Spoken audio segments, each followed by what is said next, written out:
The Arizona podcast is brought to you by Triumph Protective Coatings.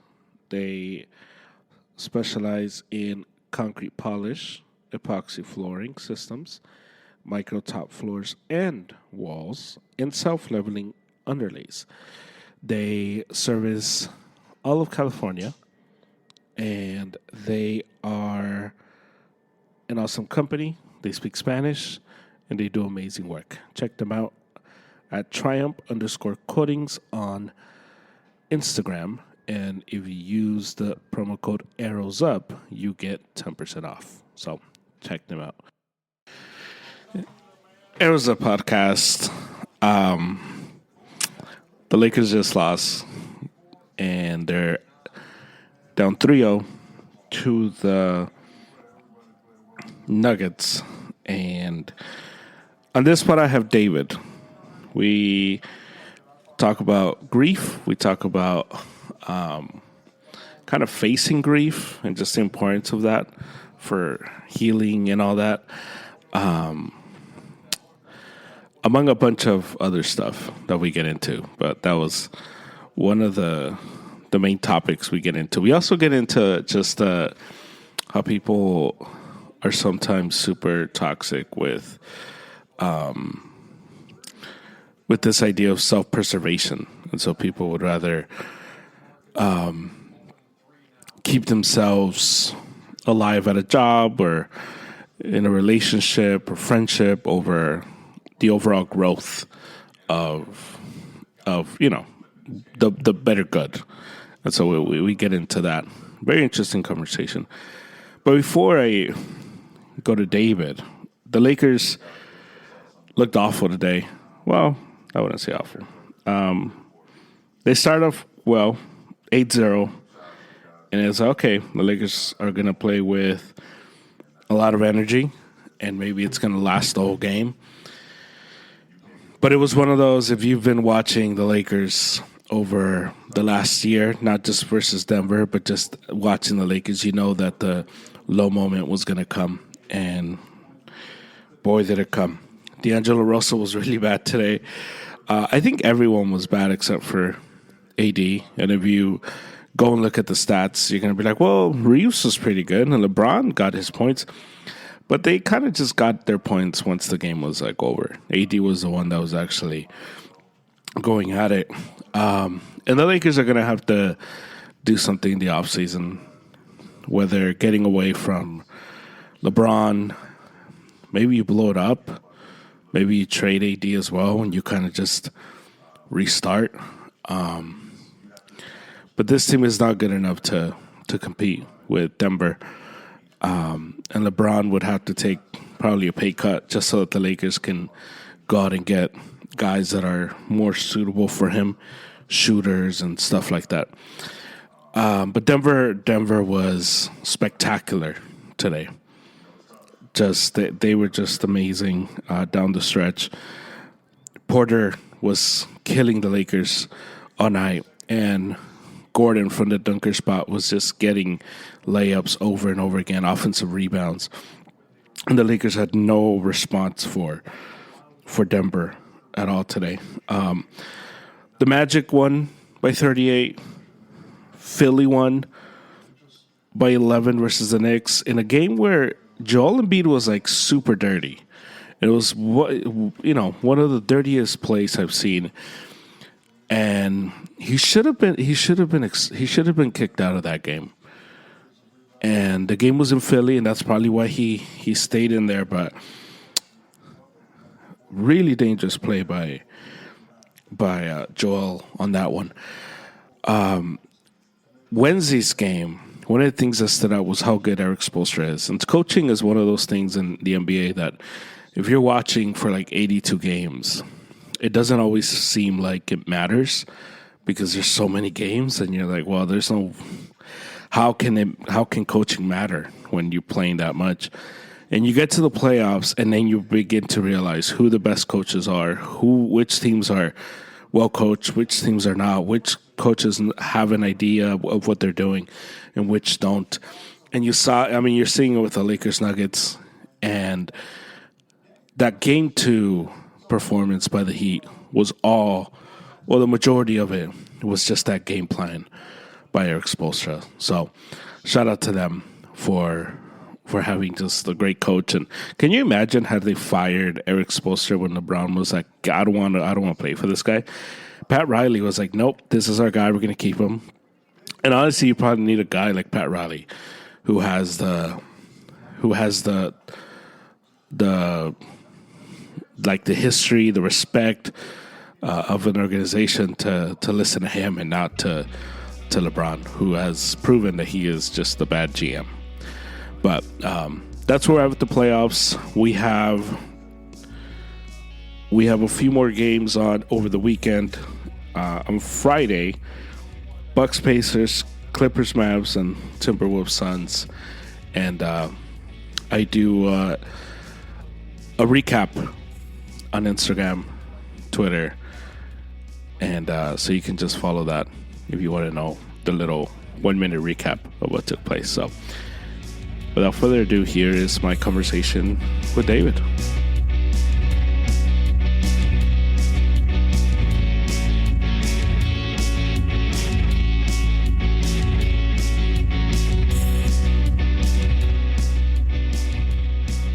Nice. You got your Mexico shirt on. Yeah, I'm off today. Went for a walk in the morning. Nice. Got myself a Danish. And yeah,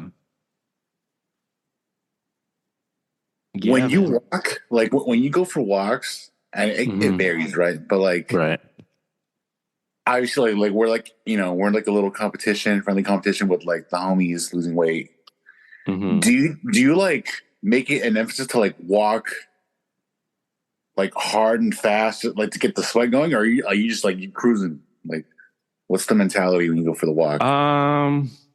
Or does it depend like on the day? Like if you got things to do and you got to like get the walk done like quickly, you know? I think it's both. So I like walking. I enjoy walking. Yeah, me too. You're able to think and all that. Well, at least for me. No, for sure. There's like, the more I like when I read up on it, it's like there's something to do with like walking and like getting like creative juices somewhat going when you think about things. Yeah. So I was like, okay. Yeah. So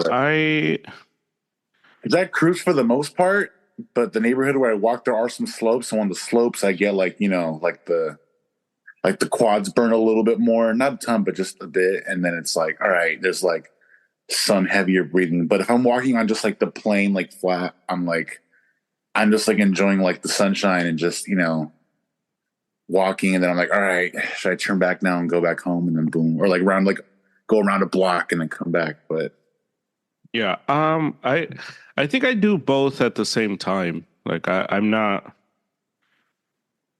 I'm naturally just a faster walker. So I think my walks I'm never just like chilling and walking. Yeah. Yeah.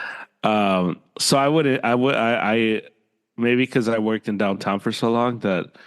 Oh, for sure. I just can't walk slow. Like I'll walk with Stephanie sometimes somewhere, and I'm just like, bro, like let's move it. Like, what are we doing? Like, come on, like, dude. She's like, you walk too fast, and I'm like, walking fast is like I've never been a fast walker. Even when I was like, like younger to sports, like I remember one time I went with you remember Herbert, right?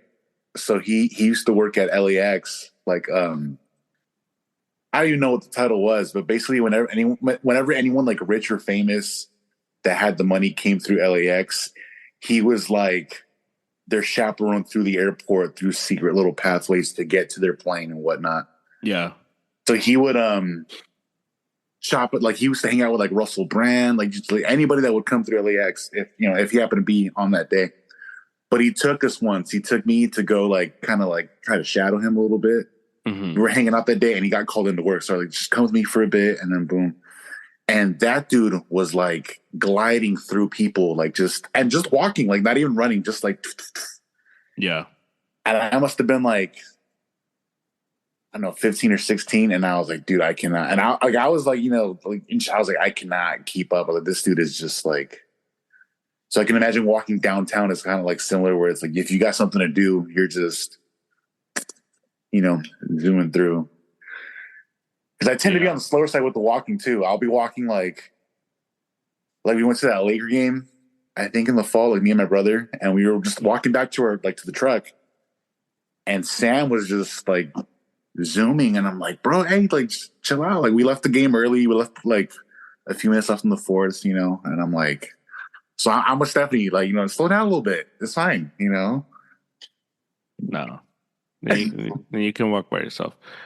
You can walk by. Um, yeah, I walk pretty fast. So I think because of that the walks and I sweat really easily. So even if I don't feel like I'm pushing myself, I'm sweating. So people think like, "Oh man, you really went hard on that walk." And it's like, well, I just sweat easily and I sweat a lot. Being hefty, it helps with like this just sweating. Like I'll be like Even when I was super skinny, I would sweat a lot. I've always been just a big sweater. Like, you run hot, like overall, like just the. yeah. Because I remember when I was like thin and I would play ball. Like my shirt was like drenched, so like front and back. So um, if anything, I sweat less now that I'm bigger.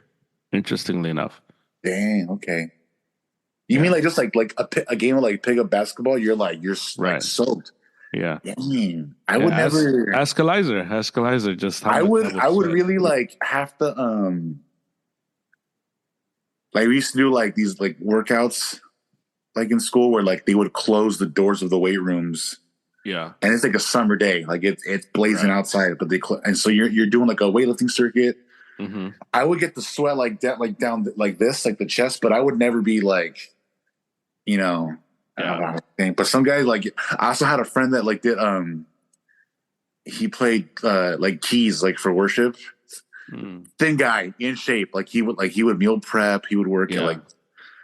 this guy was like like just lean, and he would just sweat a little bit from the nerves, but still like we would get out of like service and everything would have gone fine. Like he played great, and I would look like at the pits, like, and he would have Yeah. like the blooming, and I'm like, bro, are you okay? Like it's December, and he's oh, I just sweat a little bit here, and just Yeah, like bro. I I feel get a that. little nervous, and then boom. So I'm Yeah. like, oh, okay, cool, but yeah, man.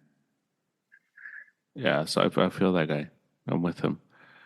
Um, yeah, so it's been good, man. It's been a good morning. Um, just walking, taking a stroll, avoiding the dogs, and You're like the mailman. You're out there just like you're like at war, like just, I feel I should become a mailman. dude. They're like natural like enemies. You Although think I know a you guy think who's like he does like delivery. I think it's like UPS, yeah. but so he runs into dogs like on on his little routes and everything. And some of them he is like cool with. Like I feel like the general consensus is like the dogs are gonna bark, but he has like one or two where it's like they're the homie. I show up and like they expect me because he has like the same route, and he's just like that dog's cool. The rest of them like Mm, like he's like you. He's like nah. So, yeah. but I mean, hey, that might be a little side hustle, a little delivery service from Germ, walking, avoiding dogs. Walk around with I walk around with chocolate chips in my bags of chocolate chip Dang. in my pocket, and just like every time they bark, just throw at them. A little treat, a little, Yeah, like, nah. like oh man, dog Dang, deaths you're out here. You're like, are up 25%. Like what's going on? you're, you're one of those. Dang, okay. Jeez. It's all Dang. jokes, everyone. I'm not a delivery guy. Don't worry.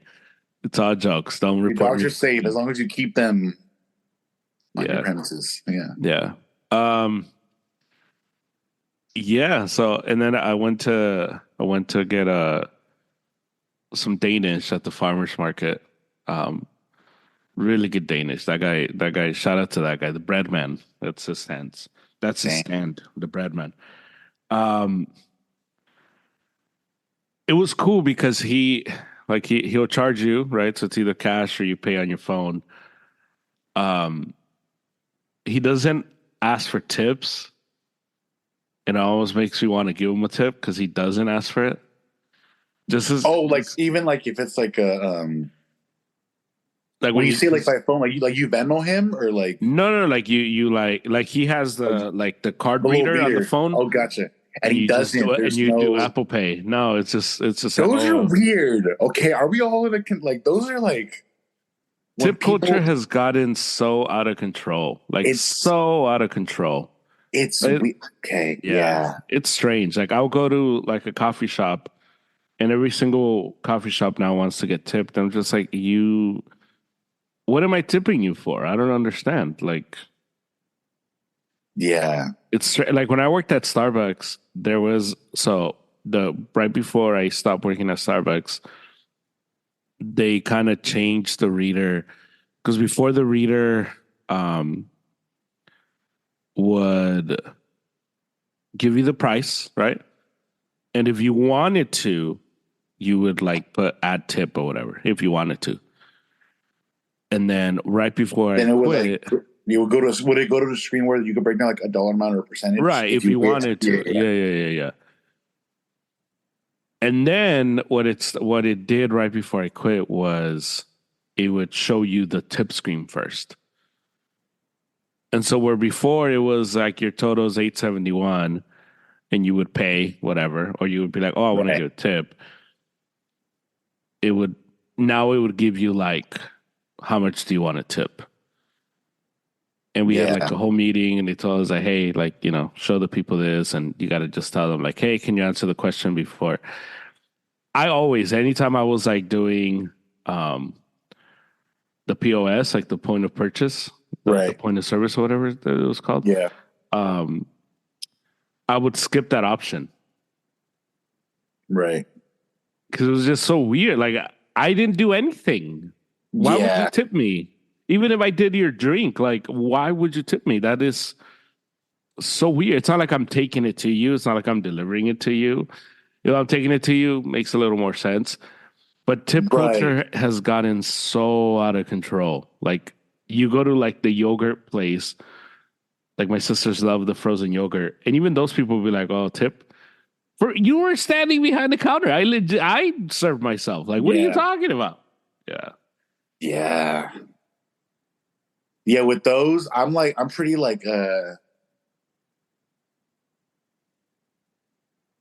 like say I'm at a place, okay, like a yogurt spot is a good one. Like that's one where I would be like, bro, I'm getting up, I'm walking around, like I'm making my little bowl, right? Yeah. I'm probably not gonna tip, But if it's like a spot where like remember that burger spot you went to when you went up to the Niners game for your bachelor's? Yeah. Like those guys, like they're near and dear to my heart. And it's just the one guy on the register and like all the cooks. Yeah. And so if we go in there and we have like a giant order for like say for like the family or whatever, Hmm. I'm like I'll throw y'all a couple bucks, like $2-3. But if it's just like me going in to get like food for myself, like something quick, something light, I'm like Yeah. I'm good, bro. I got to keep moving. Especially if it's like a big complex order. Like if I go to a spot and I'm like, there's a whole group of us and someone's like, oh, give me this without this. I'm like, yeah, for the hassle, sure. But if it's just like, there'll be spots where I'll go and like, I'll get like there's a coffee shop in Slow I go to. It's called Linnea's. And they have like little jazz jams and jazz gigs like with the universities and like the college in town. And so I'll go there and get like a bottle of like sparkling water or like a little Martinelli's. And I'm like, I'm not going to tip for that, bro. I'm like, I walked up and got it. Like, I'm going to go. So I'm like, I'm going to go back and enjoy the music after I It's don't so out of tip. control. Just Yeah. how It's crazy funny. There was a people are. post. I think it was, I want to say, it was either in Dominican Sue or, is it Eric Armstead? I don't know. Because they're like similar height and like build. But anyway, one of those guys had a Hmm. tweet about tipping and how it started in the U.S. and like the roots it had in like someone went to Europe and saw something and then they came back to the US and like tipping became a thing. So when you come over here to the States, like tipping is it's gotten crazy. But if you go to Europe, I have friends that have gone to Europe and they're just like, oh, you don't tip over there. Like it's just like they just, you know.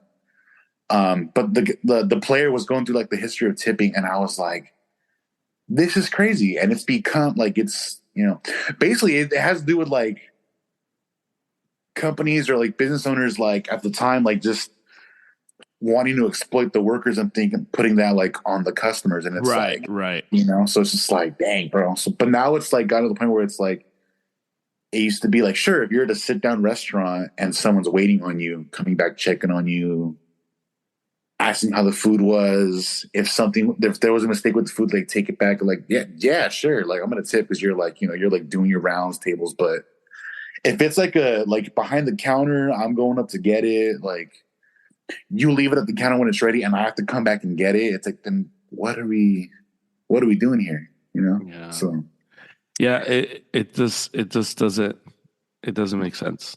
but the Danish guy, like, it's, you like, you gotta, like, you know, you gotta support. You're like, I'm just like, bro, I love you. I love your bread.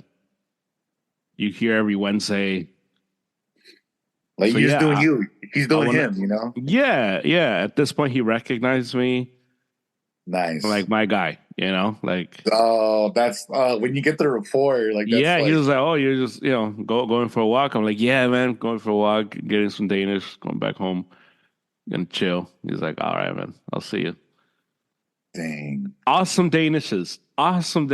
This guy, man. dang. They're so good. The Apple one, not a big fan of it. I got it last time. That's all he had.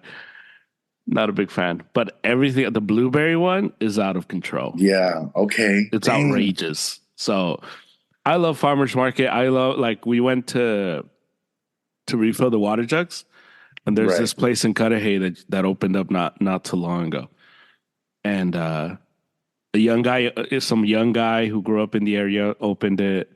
So it's like fam, It's like local, like independently homegrown, owned like, local yeah. business. And he's a younger dude, so he's like into like the wellness. So he's selling like sage and like Right. super Like hipster. immunity shots, like, Yeah, which dude, I yeah, had some. I went. I'm like, dude, I'm like kind of doing a little deep dive into like when I yeah, brought up the honey thing in the chat because I was just like looking like obviously like if you look at like products right or like whatever yeah. that you were to pick like beef for example like there's Mm-hmm. varying degrees of Mm-hmm. the quality of beef. There's like stuff you get like factory farmed and this stuff like grass fed, free range, all that stuff. Yeah. But I was looking into this honey and I was like, oh, it's pretty cool. And then I was telling my worship director that I was feeling a little like just like irregular, and he was like, "Oh, dude, like you ever like just like do like juices, just just like you can make them at home, but I mean you Mm-hmm. can get them in the store too, but just just like apple cider vinegar, ginger, lemon, all that good stuff." And he's like, Yeah. "If you want like a quick one, there's like a spot here in town, like they do like these little." He's like, "Yeah, man, go check them out." And so I went and got like the little like immunity shot, and then like a cold pressed juice. And the juice was so good. It was like grapefruit, apple, pineapple, and then it had like cayenne pepper, which was it was a nice touch. And I was just like, okay, oh, that's pretty nice. I was like, all right. Yeah. So the immunity shot did taste like foul, though. I was like, with the stuff in it, I was like, man, that's like a definitely like a shut your nose and just like chug it Yeah. real quick. Right. But I'm with it. I'll try it. So Yeah. So it was funny because we walked in there, sage, the organic soap, organic deodorant, like right, it's that kind of place. And everything the works. Stephanie looks around because Stephanie calls me, says that I'm a hipster, and I don't deny it. I don't take that as an insult. Um, I'm like, okay, yeah, I'm down. Like I like that style. Like it's not like I'm against it. And I was telling him, well, look, this is independently owned. The last time I came, I met the owner. He's a younger dude. I want to support this. This is what I Right. want to support. I'd rather give my money to this guy than give my money to Some CEO schmuck in the middle of like, or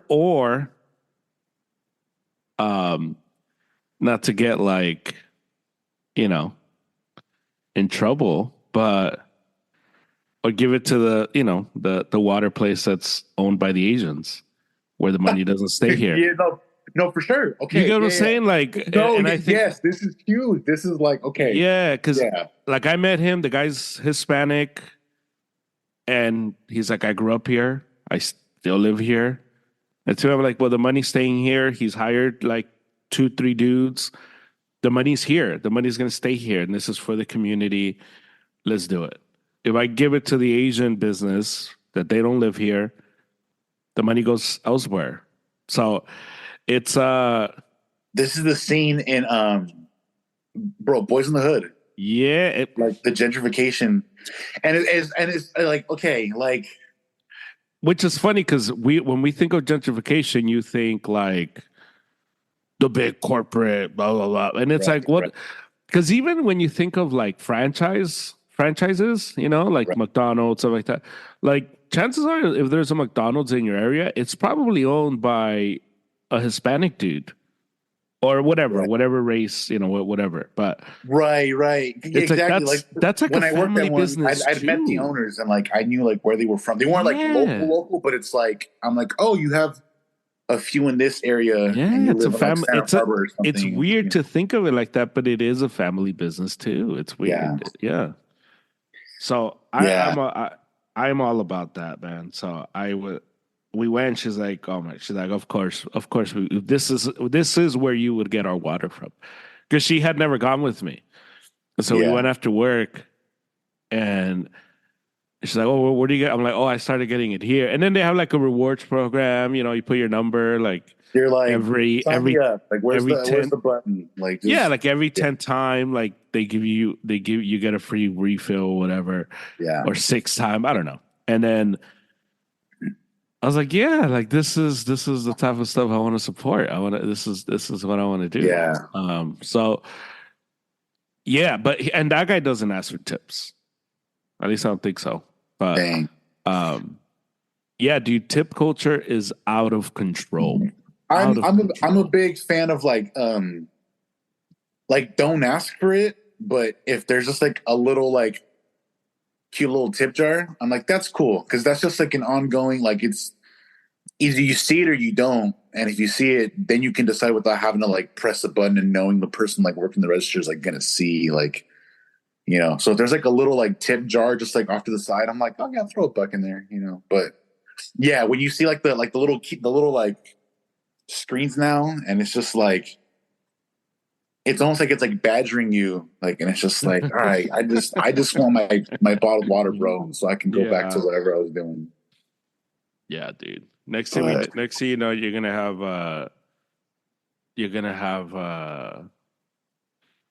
the 7-Eleven ask you for a tip. yeah, yeah, man.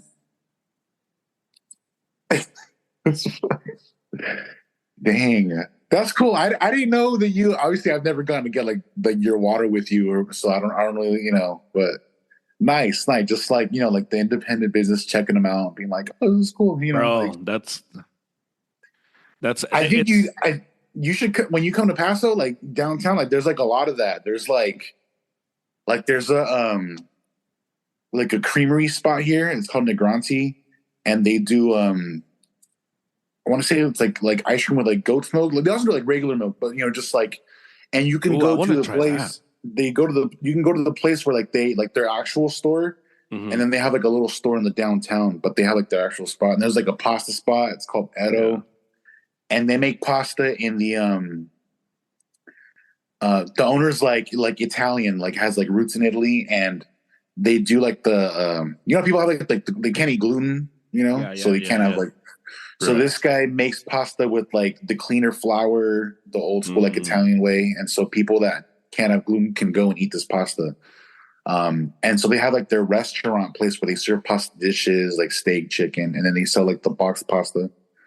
but yeah, all like locally owned. Like you'll see the owners, same thing with like the wineries, like the wine, like you'll see the owners like that are like in the community. So it's pretty cool. Yeah. It's very like it's pretty hands on. Like you'll meet people and like, oh, that guy owns this, that guy owns like this in town. And you're like, oh, like right on, cool. And you go and check it out, and you have like that rapport too, where they're like, hey, how's it going? So yeah, man.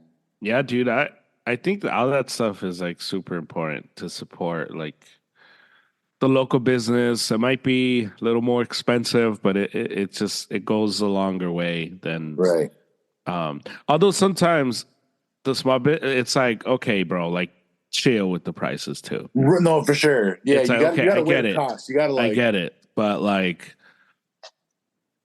come on. Like I was talking to this pastor the other day, and he was asking me where do I get my like my books like for studying and stuff. right. And I was like, I try to get them from like a Christian like online bookstore that I know it's there's two that like are that they're doing good work. I'm like, but honestly, if I have the money, then yeah, I'll go that route. But if I'm like strapped for cash and I need to be, Like big old Amazon will have I, to suffice. yeah, Same thing with like yeah. music gear, bro. It's It's like, it's sad because and like it's there like, was bro, I look, I want to help you, bro, but you got to help yourself too. Like you're selling this book for $60, Amazon selling it for 30. I don't know, man. yeah, yeah, Like yeah, you got to talk to a publisher. I think it's like because there's a fine line. There's a fine line between you do the work and everybody has, I believe, if you like do you the get the work, check, yeah, you should get paid for it because you got to pay the bills. And I get that. People have right. families, the whole thing. But there's also the line of, well, we got I families got I too. got my family too, yeah. I got my So kids to take I care of. get you. You're doing your work, but guess what? I'm working too, and I can't just give you $60 for a book when these other people are giving it to me for half the price. Like I got to take care of my family. Like I think it's so crazy Yeah, the markups you see with some of these. Like obviously you see it in everything, but like right. specifically with like the Christian community, you see it like they'll do and it's great. It's almost like they put the Christian tax on it, like somebody who's selling a shirt and Yeah, it's like a Christian and it's like $45. And you're like, what? You're like, yeah, but dude, it's going for a good cause. Like, is it? Like, bro, is that's it? like, Like what the hell are you talking about? Like and it's not even like a hoodie.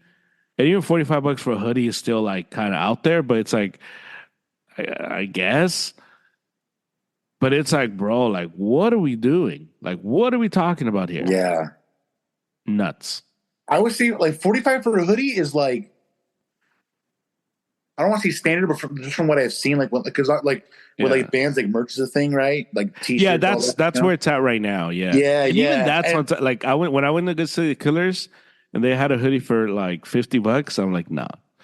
The hoodie's good, but I am not. I just will not feel right in my spirit to spend $50 on dang, I would think 50 for a hoodie is like it's like dang, okay. Maybe I'm cheap. Cause no, cause Maybe. I cause I get on homies like, okay, I had a friend once, like I mean he's still my homie, right? Shout out to this Yeah, guy. yeah, I'm not yeah. gonna pick, but so I was in a band and we were making like just like t-shirts, right? We sold t-shirts, Yeah. tie-dye, cool, did a little Right, design. right.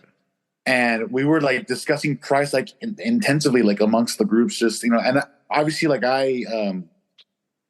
we know of other bands. We would check out like how much they would charge us to kind of Hmm. gauge the scene, be like, oh, who's charging how much for what, And so for like t-shirts, like it's not that expensive to make them, but still, like if you want to make some money, like you can definitely like you could be like, oh, like $20 for the t-shirt, and then someone's like doing like, oh, 22, someone does 25, blah blah. So when you get to like 30, it's kind of like, whoa, bro, that's kind of like for a t-shirt, that's kind of high, like chill Yeah. out. Yeah.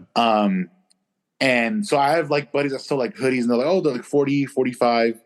And so my homie, like, I was like, yo, man, like support, like you want to buy a shirt, Cause like some people will also be like, hey bro, can you like give me a shirt? And it's like, you think we're just doing this for like Don't get like okay.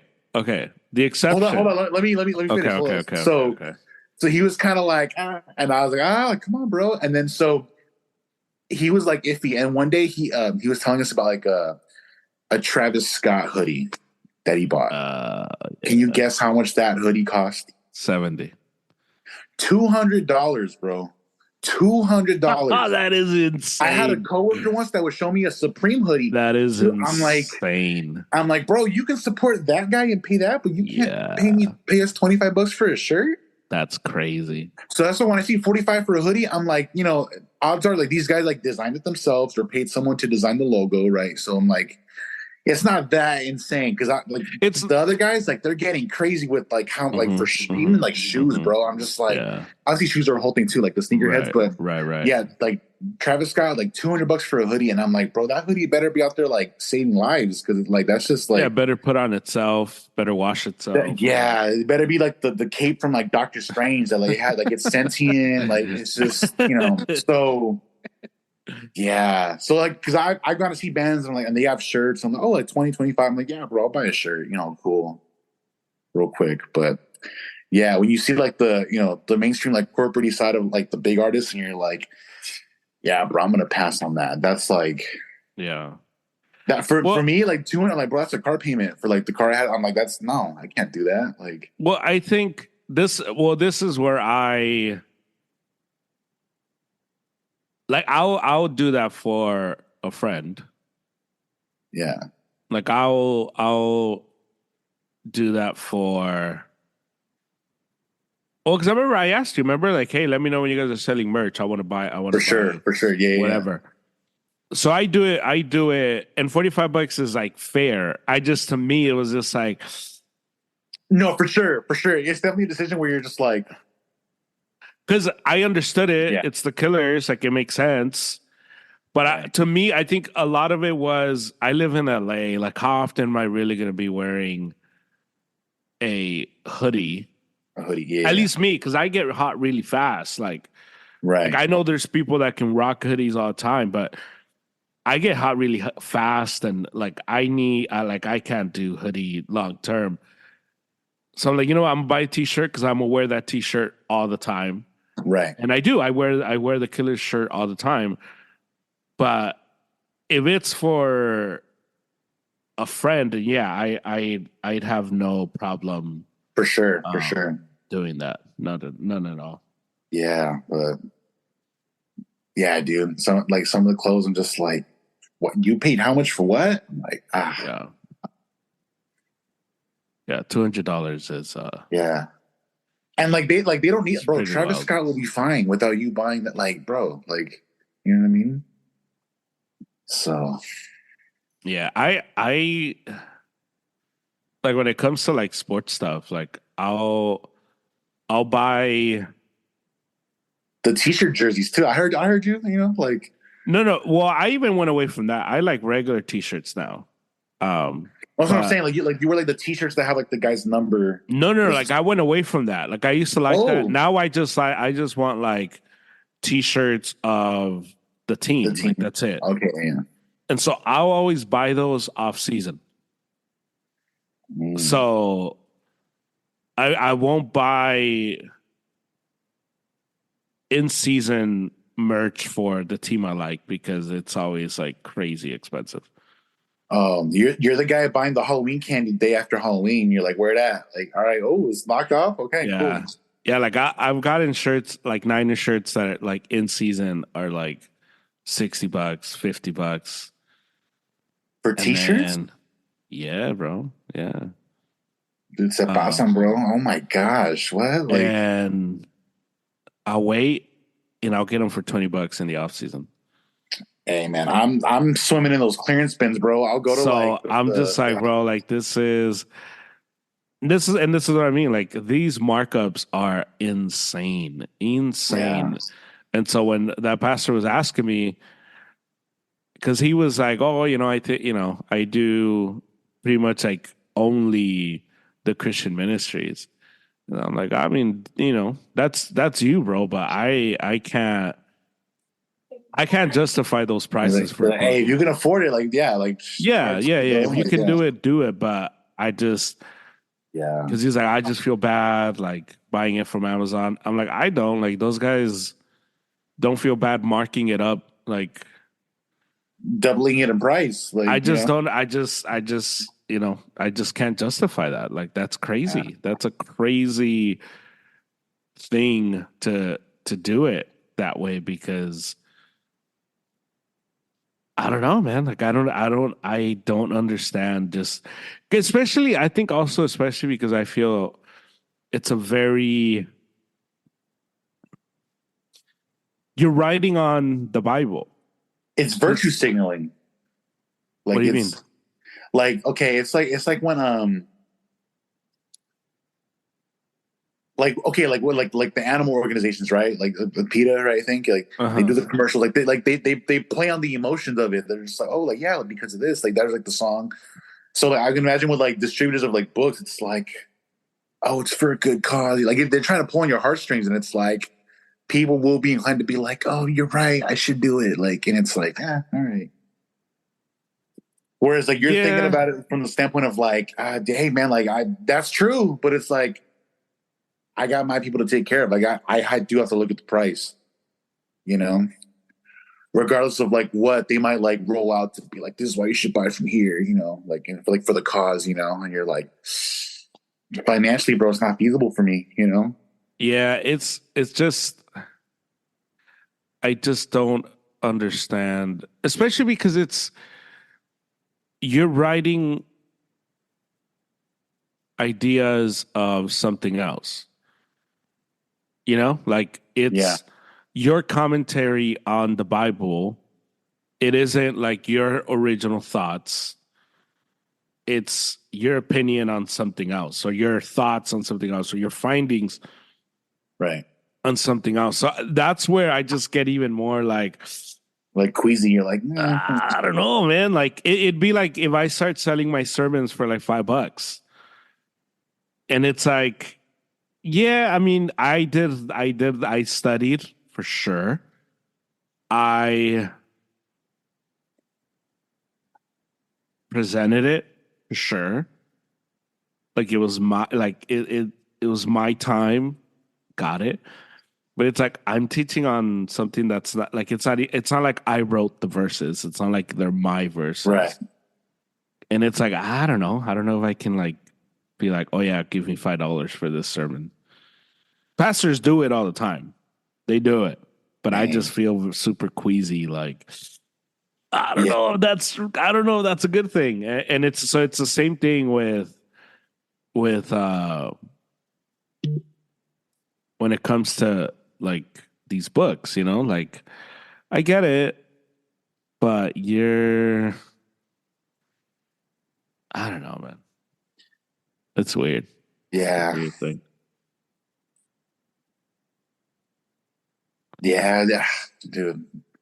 I think I might have mentioned in the past, but like I had a professor that would write his own because obviously like sometimes for class you got to buy textbooks, right? And textbook prices are another one where it's like, dude, how much for that book? And it's like you need it for like a few months out of the year for the Yeah, class. that's And it's another like, one. Yeah. but I had a professor that for his course, he would just take the liberty of writing his own quick little book on the material we were gonna be going over in the class. Yeah. And they were like paperback, like they were just cheaply made, right? Just like the little spiral bound. $10. $10 for the, and I'm like, thank you, because I don't want to spend like 70 for this book, and we're gonna use it for like 5 out of the 15 chapters in the book that are actually gonna be on the course. And it's like, okay, Right. you know. Right. Yeah. So yeah, shout out to Mr. Walker. Mr. Walker would always kind of touch with like the books, and just he's like, yeah, I made them myself. We're gonna be going through them in class. Boom, $10. Go ahead and buy it at the school bookstore. But like, and it would say like he wrote it, and I'm like, thank you, Yeah. thank you. Yeah, man.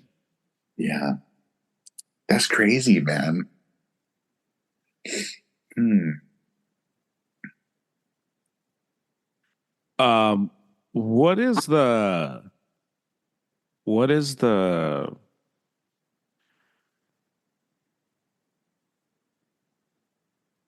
landscape look? like in music? Is it similar to like the preaching stuff? Like So like with books and like the markups and all that? like for merch and stuff like that, or just Yeah, yeah, for like, equipment, guitars, I don't know. equip. Okay, so man, Like so is there like a Amazon for so yeah, so I obviously mean like so Amazon might be right. So Amazon Amazon does might do be music stuff, but and Yeah. here's where it gets like man, it gets dicey with the music because it's like, and I remember there was a music store here in Paso when I moved. Right, Hmm. shout out to Fault Line Music, R.I.P. Yeah. And I would go there when I was starting out. Like, sure, I would go and buy like the smaller essentials. Oh, like a good, a tuner, like picks, Hmm. the occasional book if I was like trying to learn like a new method or something. Oh, I bought like a case once. The guy had to order it, so Yeah. and it closed. And then as I got older, and it's funny. So like, I'm sure you've heard of Guitar Center, Hmm. right? Yeah, Guitar of Center course. exists. Yeah. Yeah. As a kid, Guitar Center was like musician Disneyland. You would go and like, bro, you could try out everything. You Mm. could sit there.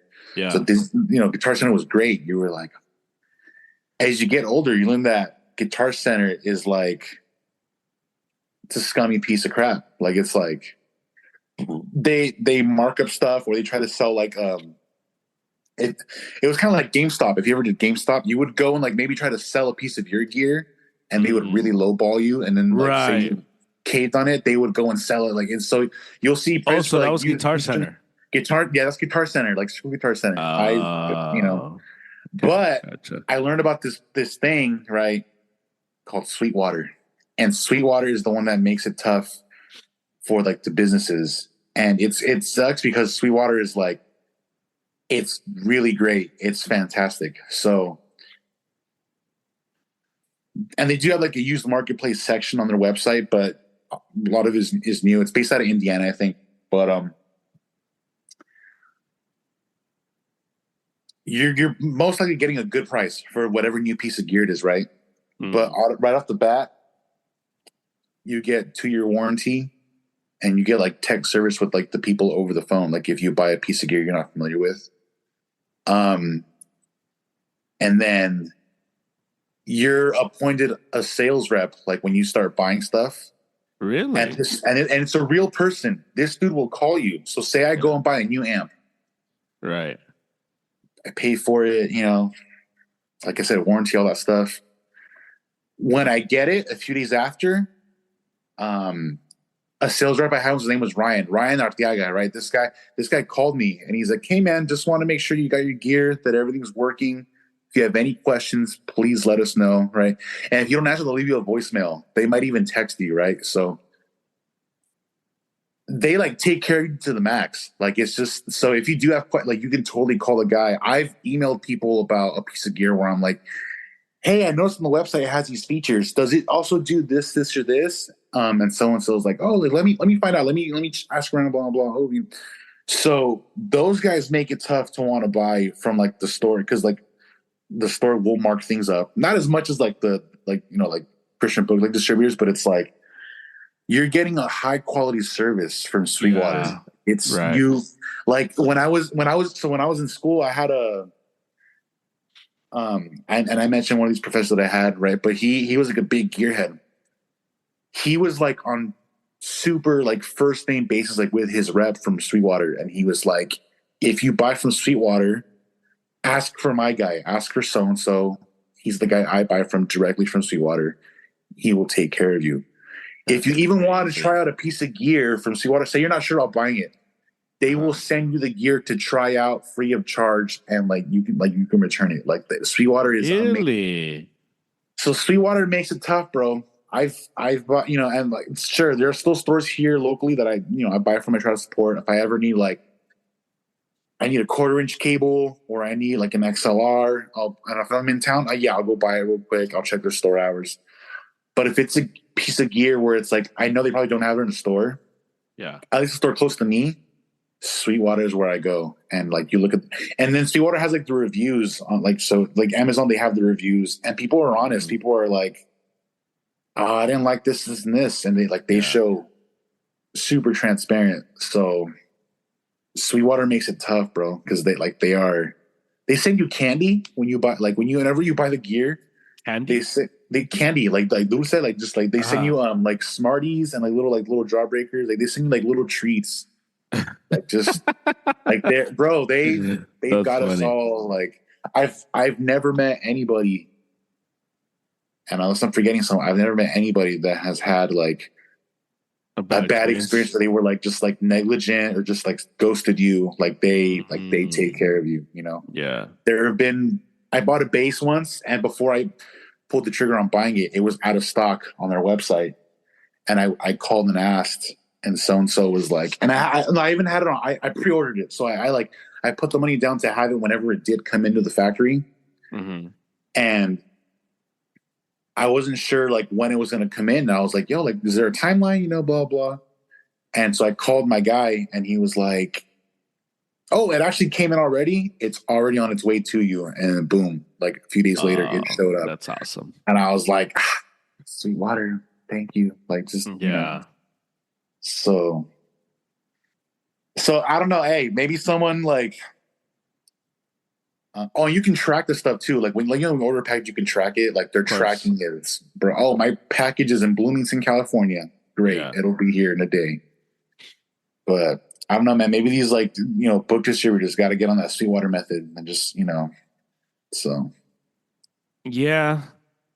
I just, yeah, maybe. yeah. Maybe that's the, And Amazon maybe. is Amazon is like it's I like sure you can still get like you can still get good gear, but Amazon does have that like big brother mainstream kind of like if you get it and it doesn't like work or whatever, like you might be like Yeah. maybe whereas Sweetwater is like that, like bro, Sweetwater will probably wipe my ass if I ask them to. That's how good those guys are. Just like like if you need help with the gear, they're like, any questions, hope it's working out for you.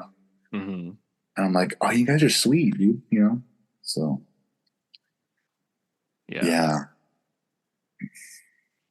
But yeah, you should look into it because I mean like even like with the pod, like just like the gear we have, like just in the future if we ever do need to buy stuff, like just Street I'll water's the way to go. definitely Okay. I'll definitely like say when you like a certain like bunch of cables, I'll be like, yo, like they sell like a 5-pack. Check this out. Mm. You know. Yeah. So Yeah. yeah, they're great, man. Yeah. Good stuff. When it comes to, I'm gonna totally do like a complete pivot. Oh. Um, um, I was thinking the other day on yesterday actually. I was thinking about I got asked to I got asked do um to go do a funeral service for next week.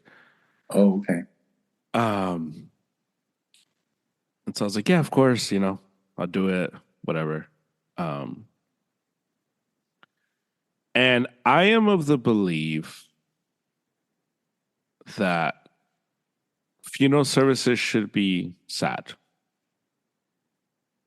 And I know that, the way people are now, they're people, are just very uncomfortable with the emotion of sadness. Yeah. And so even like funerals, it's very like they call them celebrations of life now. Like they're not funerals. When somebody dies, like it's rare the person that like says like, "Oh yeah, this person died." It's like, "Oh, they passed away," or "They're no longer with us." Oh, okay. You get what I'm saying? Like, so it's a very like watered down, almost like let's not say Truly the acknowledge word. this. Like just Yeah, let's not say the word because then it's like, don't say they died. Say they passed away. And it's like, well, they're dead. Like that's what I mean. They're dead. yeah. Um, Ah, yeah. and it's weird. You show to place, and it's like, no, nobody, don't come in dressed in black because, like, we want to be happy. It should be, and it's like, No, this is really sad. Like we should be sad. Like if you love the person and you knew the person, you should be sad. Like sad is an appropriate response to this. Yeah, Tears and crying is an appropriate reaction to this. Um, and so I was thinking, like, man, like, why are people so afraid to be sad? Like, why are people so afraid to cry and confront? Because I think this is where a lot of trauma comes from. A lot of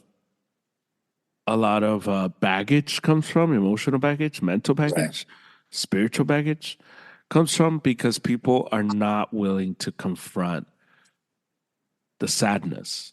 Yeah, So people would rather ignore, suppress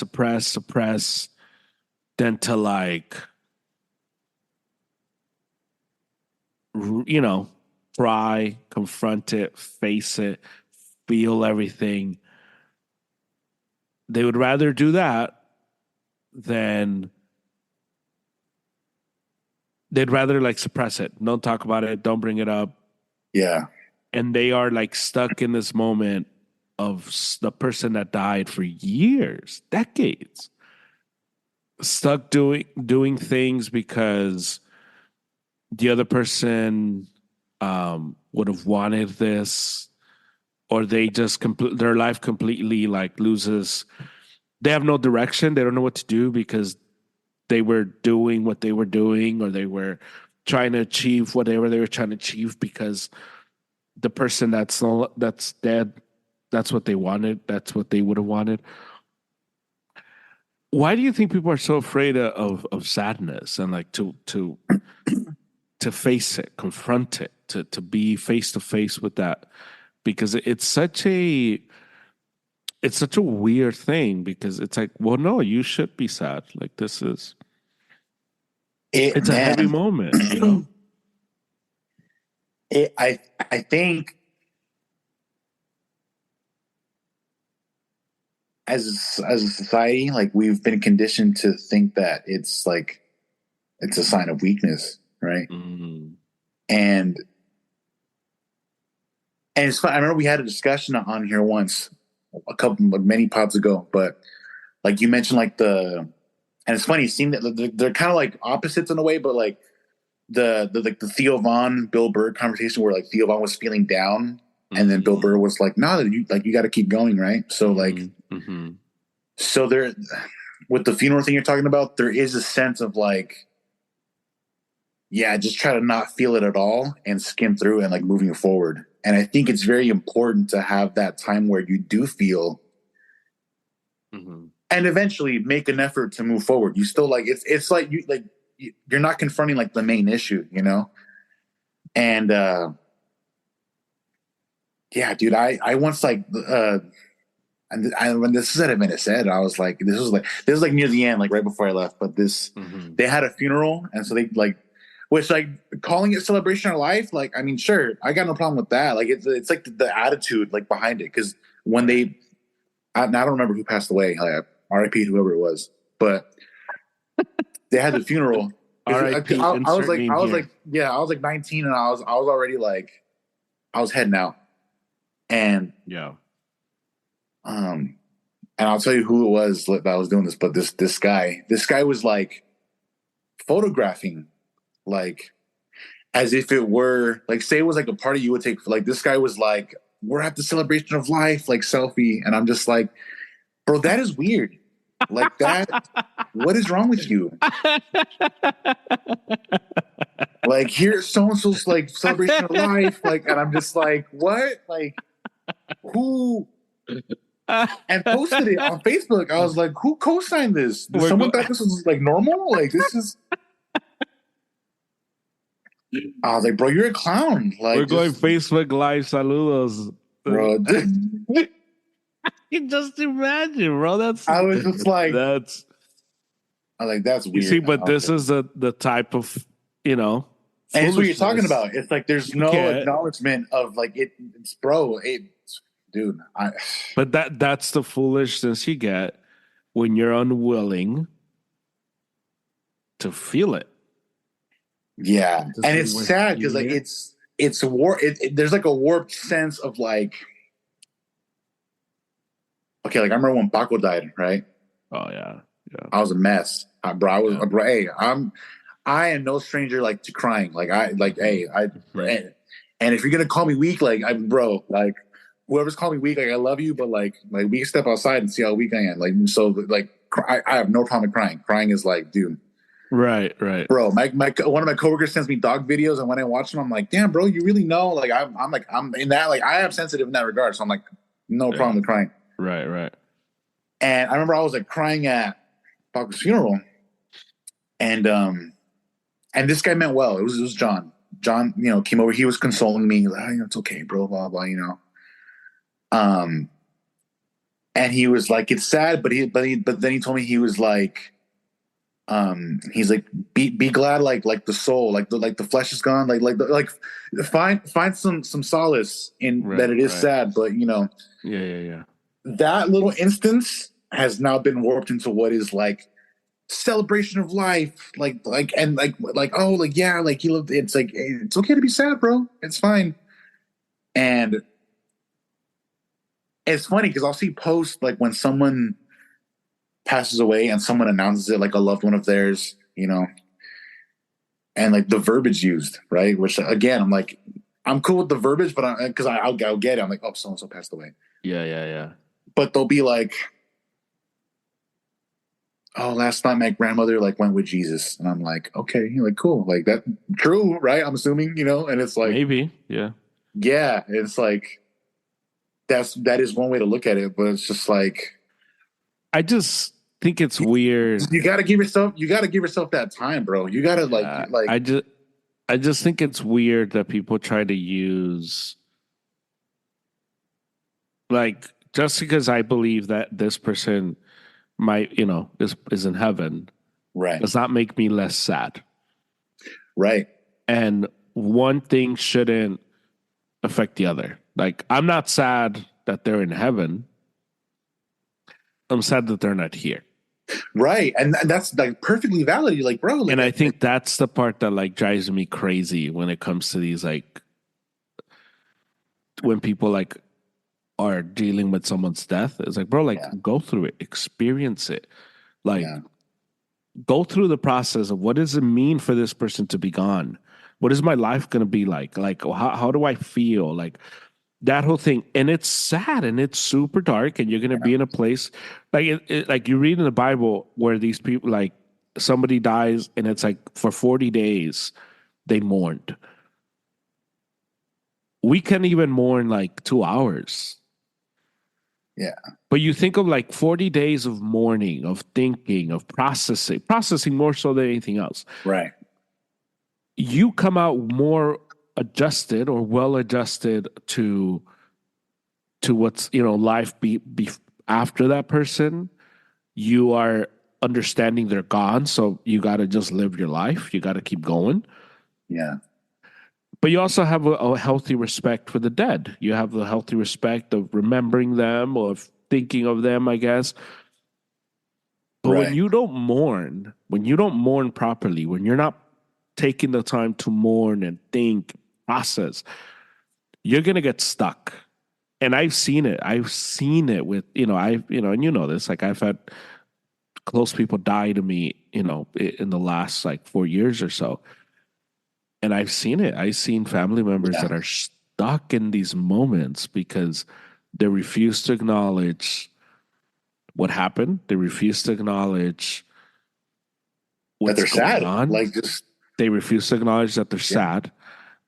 And it's like, dude, there is a new normal. And so you can try to fill it up with all this stuff, but until you confront yourself and confront those emotions and those feelings and those thoughts, you're going to be stuck making decisions based on what would they wanted, and it's like they're gone. Like honestly, like yeah, you can have this idea that they're looking out for you in heaven. They're not. They're not. Like they our loved members, our loved ones that are in heaven it, are not looking out down on us. They're not taking care of us. They do not care what is going on here because it doesn't affect them in any way, shape, or form. And that is like such a hard like, Pill for people to swallow. but it's like you need to know this so that when you got to make a decision of whatever decision, big, small, whatever, you have to understand this isn't going to affect the person that's dead. So if that person would have been upset that you did this or didn't do that or didn't go here or whatever, guess what? They're no longer here. They're no longer here. And a lot of the reason why people are so afraid to move on is because like they never confronted it. So it's why you get people. I know people that are like, oh man, I used to love to do this. Now I can't do it anymore because every time I do it, I get triggered by these thoughts. And it's like, well, that's not good. Then maybe you should feel those thoughts for like a That's while not and just healthy. Yeah, like yeah, it's just like I remember when Hector died, when my cousin died, right. and we used to go to he was a huge Angel fan, and we would go to the Angels Red Sox every year. And the first year I went to the Angel Red Sox after he died, it was cool. Like it was like, man, like Hector would have been here. He's not. But Right. it keeps going. It keeps going. And but I took a month of like processing it, crying. Like I would play the song that Hector didn't even like mariachi, but the song that I always think of him every time I listen to it is Un Millón de Primaveras by Vicente Fernandez. Mhm. And I'll play that song. And I think the first 2 months after he died, I would play that song. In the first month after he died, I would like just in my car, always after Starbucks, not before. I did it once before Starbucks and I showed up and I was a wreck. And I'm like, I can't do this before work. Yeah. But after work, I would like play the song and I would drive home and I would just like go through all the thoughts and I would like cry and I would feel it and I would like do it. And then I would like just lay in bed and I would just like think of him and I would cry and I would go through it all. And after that month, I felt so good and I felt so not at peace because they're gone. Like, so it's not even like you're ever like, oh, this is fine now. There's a new normal and it always hurts. And every time, I'll see a picture, I'm like, ah, man, like I miss that guy. But I'm not trapped in that moment. You know what I'm saying? Like, I'm not trapped by Yeah. that. I could watch an Angel game and not like lose control. Like, I am okay and I'm fine.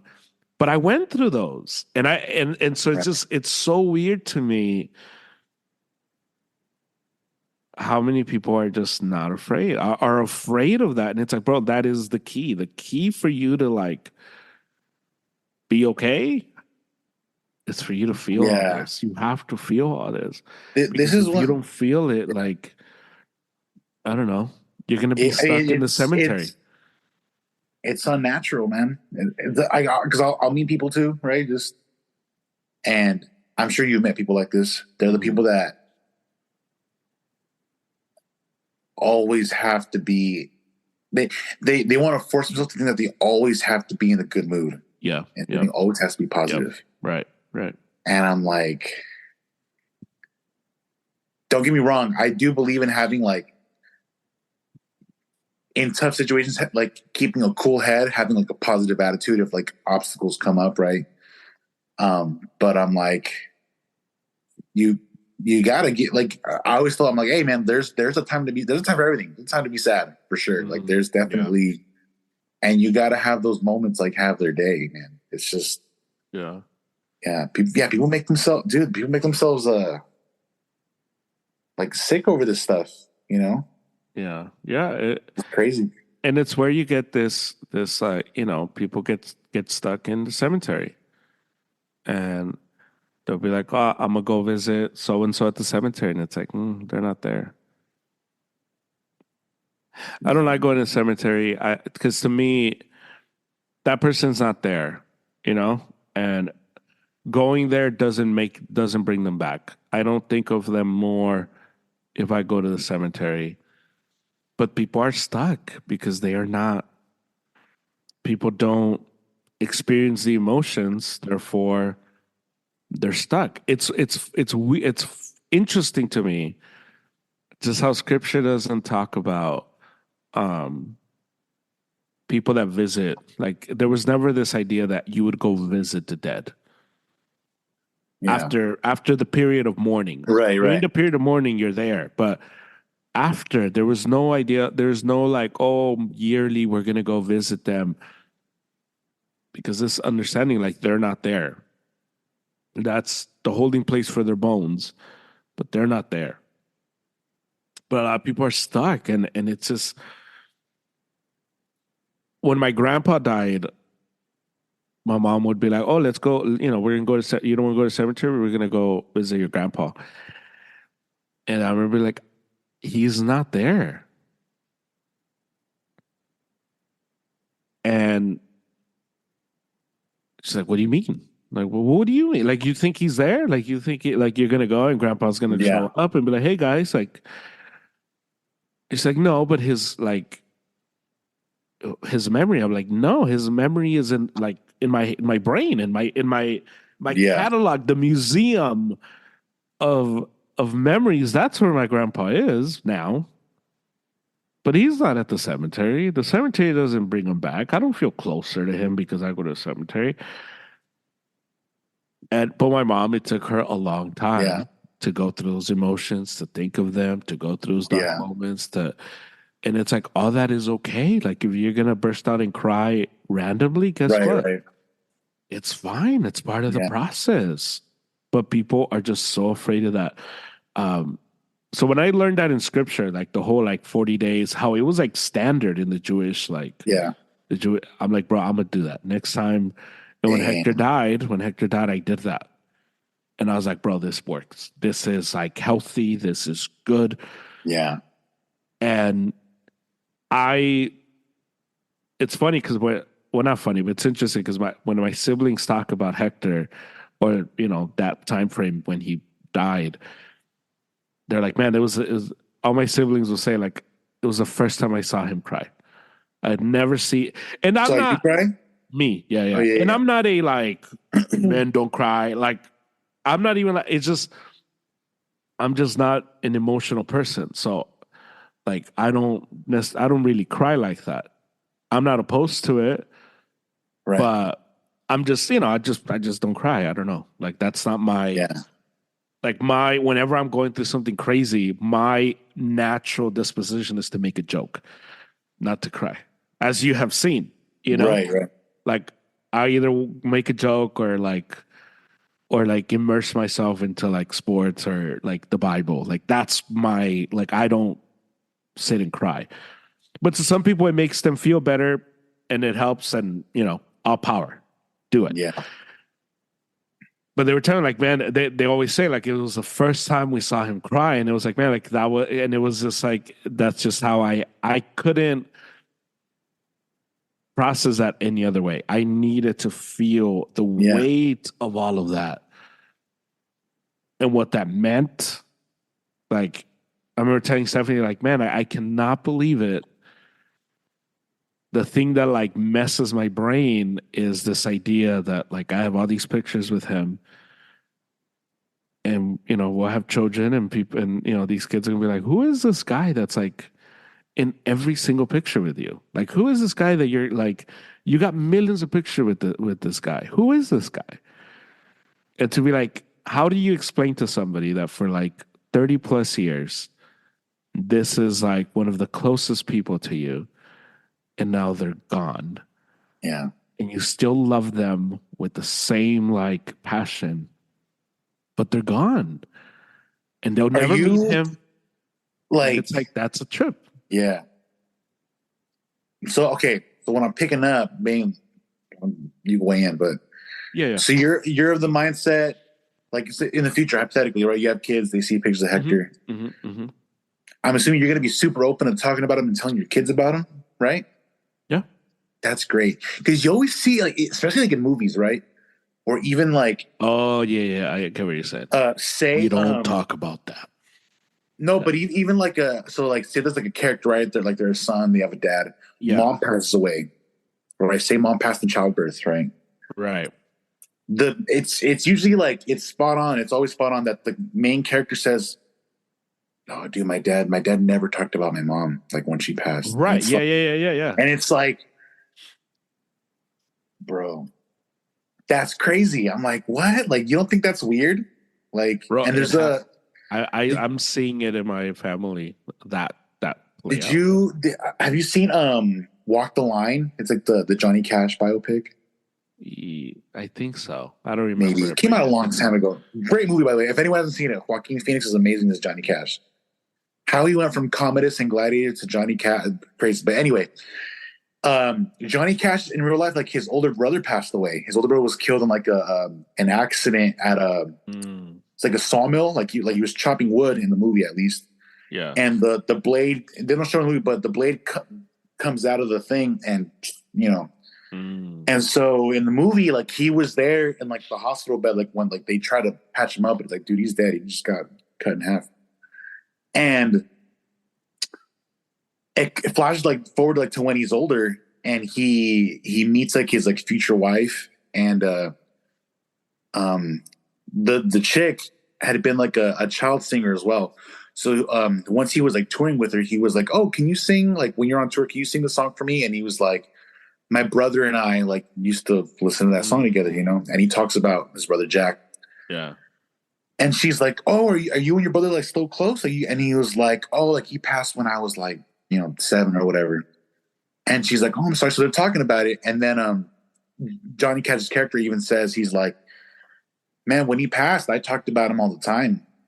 But eventually people told me to shut up. Like people told me to stop. Oh And so I did man, stop. And it's just like, like that's that's crazy. crazy, man. I'm like, man, You know because that's what's like it? another component of it. Like they don't want to acknowledge it. They just don't even, Well, you you know know. what's interesting? Um, it's funny you say that because Stephanie has told me when her dad passed away, Right. and I knew her dad, obviously. Right. And well, sometimes I remember one time I'll like, I made a I made, Mhm. hey, remember when your dad did this? Or, remember when your dad said this or whatever. I remember one time she was like, man, like I'm so, she's like, it always makes me happy whenever like somebody shares a story of my dad Yeah. because, like we can still think of him and things like that. And she's like, I sometimes feel like, something will happen and it'll remind me like, oh, my dad, this reminds me when my dad did this. And she's like, I'll stop myself because I'll be like, ah, man, like people are probably like sick of me. And I remember I was like, whoa, first, that sucks that you think that. But Oh, second, that people like, would tell her to stop talking. Yeah. and nobody ever told her, but she felt like that Right. insecurity. And I remember Yeah. telling her, like, no, no, no, whenever you want to like share a story or you remember something, by all means, share it. Like, go for it. Yeah. And so it's a trip because it's true. Like people do get like bogged down by stuff, or like, oh, people are like, hey man, like They stop. get weirded out. Yeah. And it's crazy. But yeah, well, I mean, I just did a whole thing on Hector, and there's people that they even mention a loved one and they just like burst out in tears. Yeah. And a lot of it is you haven't processed it. And it's like you have to process that. Yeah. Because if not, you're gonna get stuck in that moment and Yeah. it's like it's gonna suck, dude. Like you're gonna like suffer more if you don't process that. Um and it just I'm really glad that like that's like with my grandpa. Like it's really like we're really super open and just like talking about him. And I always ask my dad tons of questions. yeah. And my dad's been pretty open about like, just and it's cool, just like hearing like stories, like no, like asking him like, hey, like what do you think he would have thought of this? Or Mm. it was really big for me when I met Renee's dad. Not when I met Renee's dad, but I talked to Renee's dad as like like an adult, Right, right, right. and learning that he had been a student of my grandpa's on saxophone. And I was like, that Uh, was so cool. Because I That's even crazy. asked them, I was like, for the longest time, once I got into music, I would wonder like, did my grandfather like read music? Like, did he like was he formally taught? Yeah. And when I asked for his dad, he's like, oh yeah, he's like, we had like little like exercises and he had like even Sammy saw like the pages, Mm-hmm. and I was like, oh, that's pretty cool. I was like, that's sick. I was like, now I know. I was like, or I asked my dad, I was like, what kind of music was he into outside of like the normal style he played? Yeah. And I went on YouTube and checked out like I looked up the artist. It's like I think it's like Pablo Beltran's like orchestra somewhere in Mexico, and I was like, oh, it's cool. It's kind of like big band jazz, like Latin music, and that kind of stuff. Like, and I could tell from my dad it's cool, like just telling us. He's like, oh, Mm. like that's like, yeah, he was into this and that, blah blah. Yeah. Um, yeah, I'm fortunate, man, because it's like people like I feel like it's worse. Like, I mean, imagine like your mom passes away like when you're young, and then like you want to know, and like your dad doesn't even like you're like, all right, cool. I'm just gonna. Yeah. At that point, like the dad doesn't want to feel, and the son doesn't even know what to feel because it's like, well, Yeah. like It okay, sucks, cool, dude. It yeah, sucks, man. but yeah, man, the cemetery thing is like I totally get. It's like if they go often, it's like, bro, like hey, like let's. That's where I'd be like, yo, like you gotta move on, like Yeah. like Yeah. Again, I'm not I do against it occasionally. cemeteries. To Like with me, my it's just grandpa, like we've gone like throughout my whole life, maybe like 4 or 5 times. And each mm, time we go, and we would go like when I was younger, especially when we lived in LA, we would go like every couple years. yeah. Um, but for me, it was always like I want to say fun, but like I looked forward to it because then I was gonna be like, oh, I'm gonna ask my dad about like this and that. But not going like every day and like in the Rocky movie, like the Rocky Or Balboa movie, like weekly. he There's people goes that and go like weekly. sits. He goes. Yeah. Rocky would go in the movie every Sunday to sit at his, Mm, and at the end of the movie, he would still go, but he hadn't like confronted like yeah. the passing of his wife. Right. And so when he went like the last time in the movie, it was like he was like at peace like with himself, and it's just like all right, like there you go, You like that's that, bro, bro. and you need that, man. Yeah, So yeah, like it's just you need to do have that because without that you're gonna get stuck in a jail but yeah, that's horrible. You know, yeah, it's a horrible trap and it's nuts. It's yeah. nuts. Yeah. To the listeners out there, yeah, experience that grief. Yeah, go through it. And It's if you worth need it. somebody to go through it, reach out to Yeah, people. Like ask yeah, no, somebody, like talk to people, like the whole thing. Like it's just to yeah. me, I'd rather I would rather go to a funeral than a wedding. I just I it's weird to say it like this, but I like going to funerals. I just think it's so reflective and you're talking to people and you're able to Yeah, like get a feel for the person, especially when the person is loved and you could tell right, that person like impacted a bunch of people. Like you could tell, or um, and you could also tell when a person isn't loved and that person kind of like sucked. Like I went to a funeral. I did this funeral for this lady, and I didn't know her. They just they asked me if I could do the funeral, and I did it. And I go to the funeral home, wait, and so real quick, how does that come about? Like word of mouth or like a mutual friend? Like or like is it just yeah, like pastor like people know you and yeah. So people curious? will be like, oh, like do you know, yeah, it's word of I like the one I'm asked. It's like it's one of my family members' friend. Oh, gotcha. Okay. And there was like, oh, and they, I've met that friend through my family member, Like a and it was couple just, times. Yeah. yeah, and it was just like, oh, can you ask that him if he can do this, whatever. Um, For lack of a better term, it's like when you ask someone like to MC a wedding, like it's like, can you just right, come in? Like, oh, right, okay, yeah, gotcha. yeah. So I I go do this funeral, I do it, but it was weird. Like there was no reverence for her. There was no like nobody was crying. Everybody was like Oh, the lady passed away. the Okay. lady I passed thought the away. lady hired you because like maybe your No, husband or no, no, something. no. This The the lady. ladies. Yeah, yeah, yeah. Okay, gotcha. And everybody was like whatever. Everybody was like there was nobody like super sad. Like and I remember just being like, man, like everybody was kind of there. Like, okay, how long do I have to be here? And it's like, Right. man, like this lady, like I don't know. I don't know her, but by just the response of everyone here at the funeral, like she Like didn't she wasn't really. cool. Like just Yeah, yeah, yeah, yeah, And then I've gone to other funerals where it's like a mess.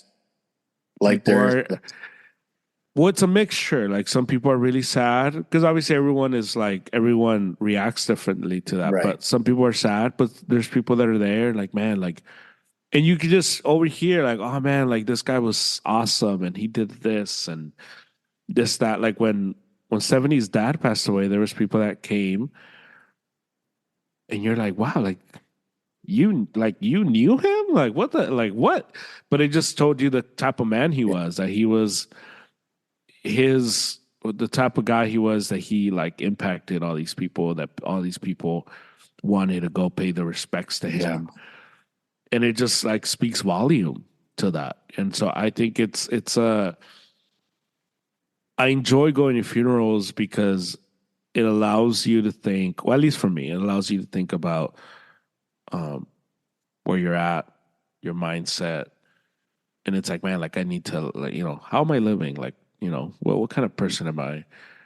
And it's more reflective, where For sure. weddings are like, how long is this Weddings again? Like, weddings are a little more like this is gonna sound bad, but like this because there are weddings, not like you might be invited to a wedding for a friend you like yeah. say like kinda, Hmm. and then say you don't know like the bride and like you might be at the wedding and be like, dang bro, is this marriage gonna last? Like does this marriage give like you know what I mean? Like that's it. There's like some uncertainty with the Yeah. wedding sometimes, you know what I Hmm. mean?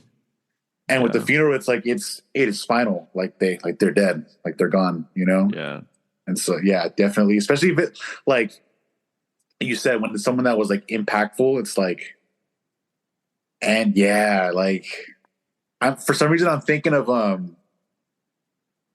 like the funeral scene in The Godfather when the Godfather passes away and like but like they're scheming the mob the five heads of the five families like there's and there is that vibe of like all right how long do we have to be here for ceremony Hmm. and obviously there are people like the Godfather's family that like he was impactful like Michael himself being Yeah. but then you also have these other schmucks that are like all right when can we circle in on like Vito Corleone's like political power and blah blah blah. It's like, and Mike was Yeah. there watching the guys at the funeral, like, Right. dang, these are all vultures, like Yeah. just. And obviously, he's sad in his way about like his dad, like he Yeah. was there, and it's like learning from his dad, but it's like, dang, you really do have that like there's something for everybody at some of these funerals. Sometimes there's someone that's like is sad, but they're like they tuck it in. Yeah. There's the people that are a mess. There's the people that are like, all right, how long do I have to be here? Cool. Yeah. Yeah. And because I've done funerals where I'm the MC and I've also like done the study. And as the MC, you're just there to push it along. You're not really there to hype anybody. Um, and you want to just, at least for me, because my disposition to funerals is, it's okay to be sad.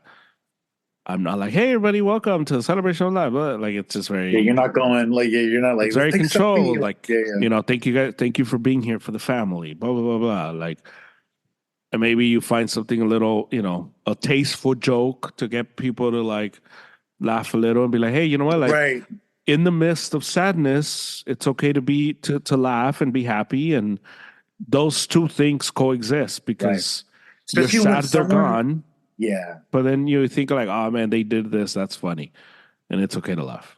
my favorites are when someone tells a story about the person that Yeah. died, and it like I remember watching I think it was George Bush that like gave a speech at like when his dad passed, Mm, and obviously he talked about like how great he thought his dad was and everything, yeah. but he also told stories about like his relationship with his mom, and he was like in some aspects he was the most stubborn guy I knew too, Mm. and like something like that, like a little joke was Right, like right.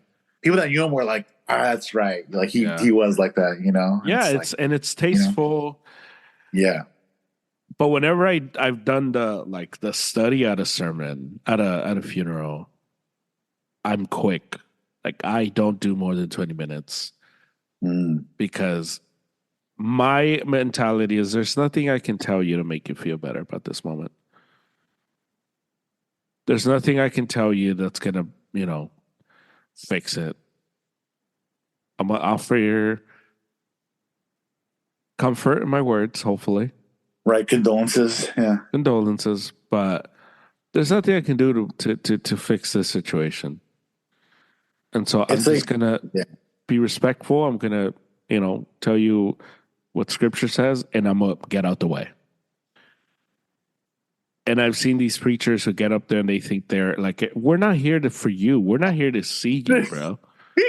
Like we're you not here do for you, like, dude, and it's crazy. Just like the how many preachers are attention whores, dang, and how many preachers are about for themselves sure, for sure.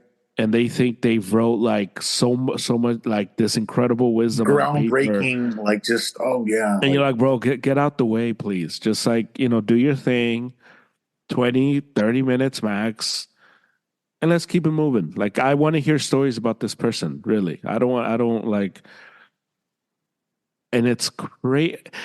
The best ones are when the preacher knows the person that died, and even that person's able to like share stories with them and like, oh right. man, I knew this person like this, blah, blah. Um, but it's just like, bro, like, I don't want to, we're not here for you. As you're speaking about It's like your crazy. approach, which like I dig, like Mm-hmm. it reminds me of two specific things, but one is like I remember like when you're a kid and like say you're sick or something, you're trying Yeah. to get better. Right. There might like it might be that the only thing that helps you get better is like a medicine that like tastes awful. Yeah. Yeah. And it's like in this instance, like the medicine is like that grieving period. It's like Yeah. if you want to get better, it's like it's gonna suck, Yeah. You got to take the but Robitussin.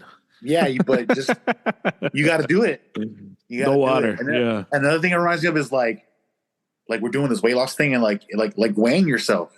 Weighing yourself is you gotta feel those feelings, bro. You got to see that number. Because there were times prior to like to what we're doing now, like the period where I didn't weigh myself at Yeah. all. Yeah. Sure, you could make attempts to like clean up what you eat, and you would 100% could lose weight, and like it's possible, right? You can see that you're like unhealthy and whatnot. You might not know the number, Right. but yeah, you can, and you're sure it might help, but it's a very sobering moment when you see the number and you see the gravity of the situation, and you're like, okay, I've Yeah. like, and that's why I think it was like huge, like for Elijah, like when he weighed himself, it was like, all right, dude, like it's like boom, it's gonna suck, you know. And Yeah. for me, like I would think about the moments like when I finally like bought the scale and saw the number, it was like sad, like it was depressing. But I also thought about the moments like when I'd go like shopping for stuff and like nothing would fit. I was like, that was a crappy feeling too.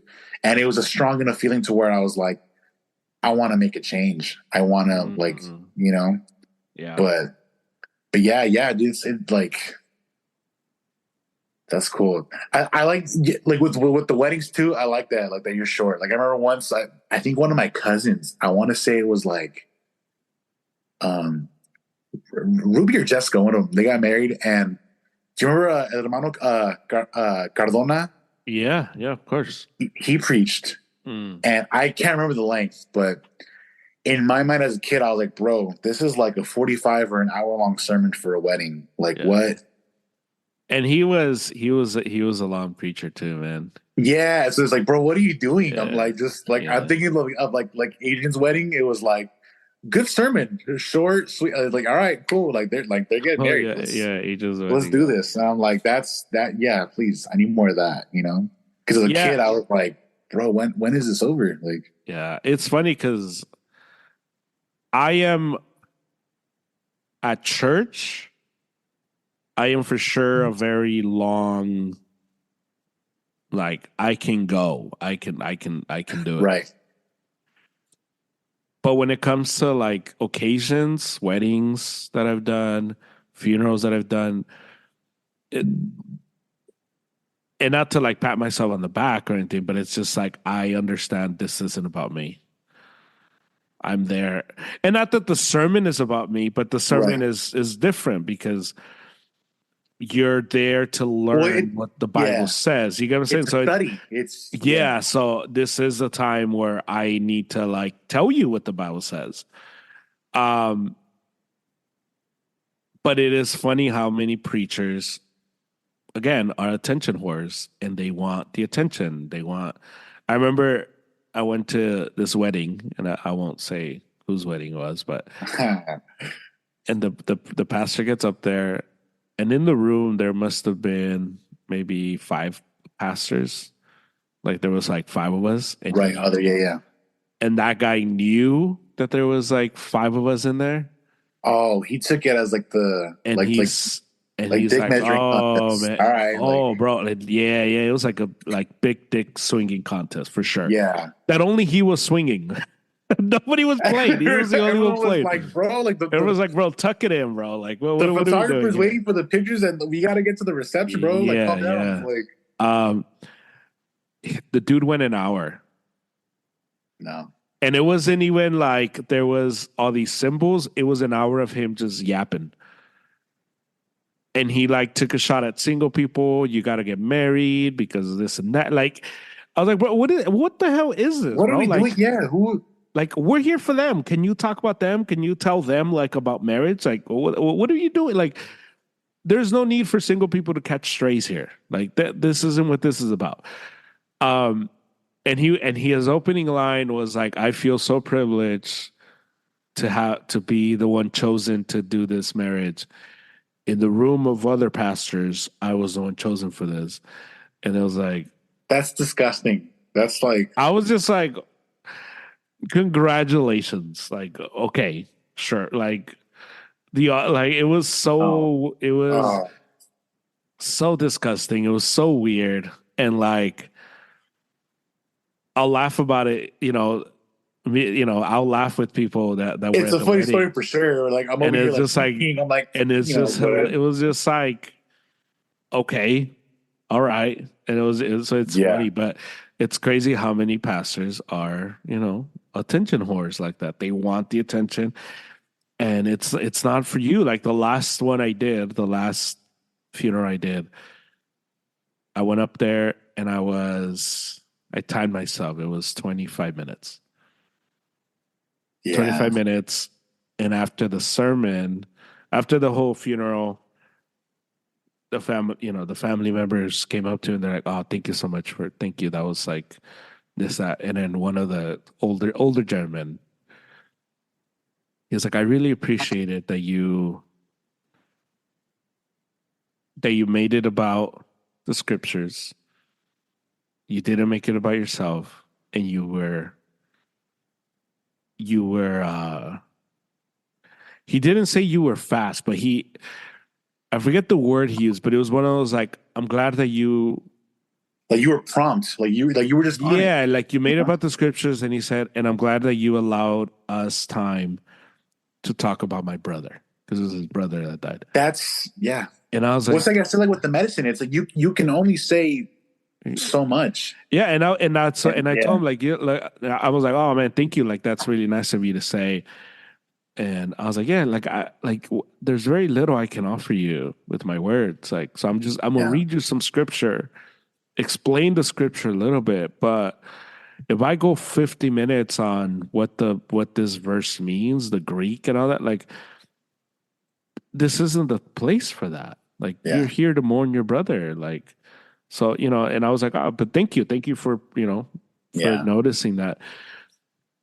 nuts. Like preachers, Yeah. do better, bro. Like, come on, It's do funny better. though, like as I'm thinking about it now, like the term celebration of life, like you could narrow it down and sum it up as like the stories that people like that should be the focus. Like just but when people are just like we're not acknowledging, it's like, oh, like It's man, crazy. It's crazy. yeah. Yeah.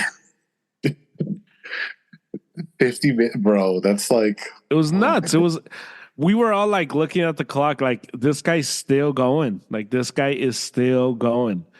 It's like, you dude. do, like, it's so crazy. Like, when I've It's done weddings, I'll send the people the thing and they'll be like, how long are you going to be? And I'm like, well, it just depends how many symbols you got.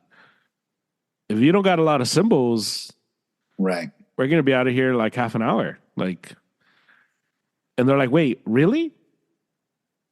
And I was like, Yeah, man. That's yeah, like, what, you think I'm going to give you like a sermon? like a sermon, like just like fully like, Like the yeah. Greek word for the, like, what do you thought? Like, what? We're here for you. Like, nobody wants to hear me. The only thing people want to hear me say is, I now pronounce you husband and wife. You make his Nobody, bride. Like yeah, just yeah. nobody, everything else, nobody wants to, no, nobody's there for me. Nobody.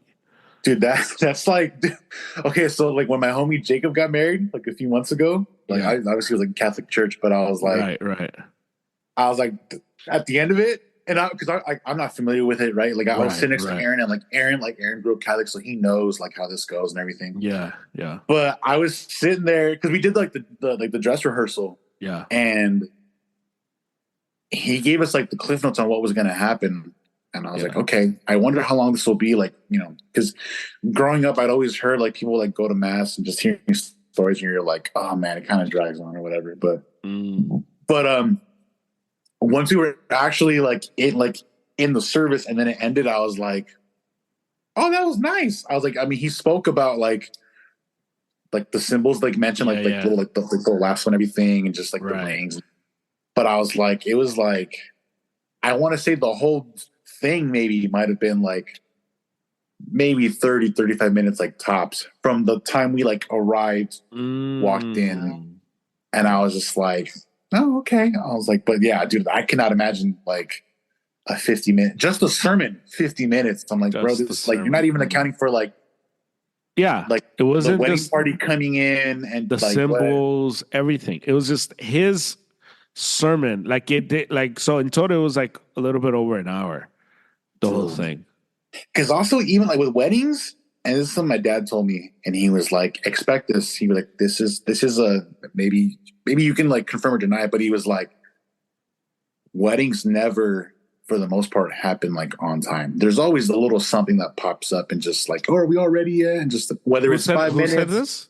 My dad, he's like, I've never been to Oh a yeah, wedding that always went right on schedule as right. planned. Either someone's always just like a few minutes late, or it's like, Yeah, yo, the wedding party's here, but like, where's the bride? It's like, oh, it's cool. She's like at the end of the block. She's like the limo's on its way, and it's like, yeah. so for to have like, imagine the people like sitting there in like the service, like just waiting for everyone to arrive, Yeah, walk down, and then to have a 50-minute sermon. It's like, what? Okay, yeah. It's crazy. that was all right. Like, don't invite me like to the next one. I'm like, like that was, but it's like, it's just like, all right, I see you, Germ. You just now entered, like, you're in the running for like, like when I get married, not if, but when, but like, Right, you're up. right. All right, I see you. You might be in charge of the sermon. I might be like, I'm gonna call Hey, German I'm here 20 for minutes it. I'm tops. here. Yeah, yeah, yeah, yeah. Yeah, there you go. We'll get out of the way and take us to the reception, the Right, take the food, photos, and then the yeah, dance floor. Let's go. Let's go. start serving the media. Where's it at? Like Yeah, just yeah. Your dad can enjoy it as the son gets married. He doesn't have to worry about like the stress of like, yeah. I did I've a thought of wedding. that too. Like that's Yeah, like I yeah, did a wedding for a guy whose dad was a pastor or is a pastor, right, right. and he I asked him like, oh, like, how come you didn't want your dad to do it? And he was like, honestly, I just wanted him to enjoy this moment as a dad. Like Yeah.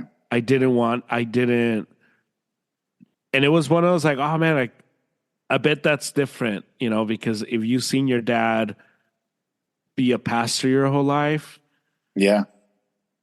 you kind of want him to be your dad in one of the Yeah. biggest moments of your Yeah. life. Cause that was like, And I was like, that makes complete sense yeah. to me. When I was younger and I'd think about it, I'd always assumed I was like, oh, like my dad would do it. Right. But then like once like I've been to a couple weddings and I'm just like,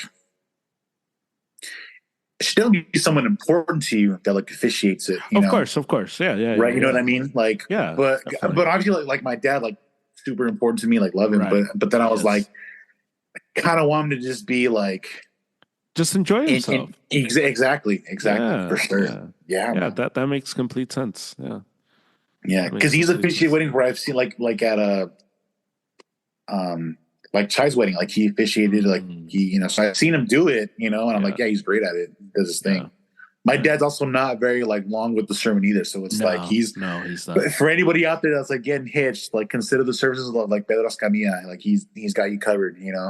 Yeah. But yeah, no, for sure. Nice. Good stuff. Do you have a final thought? Final thought.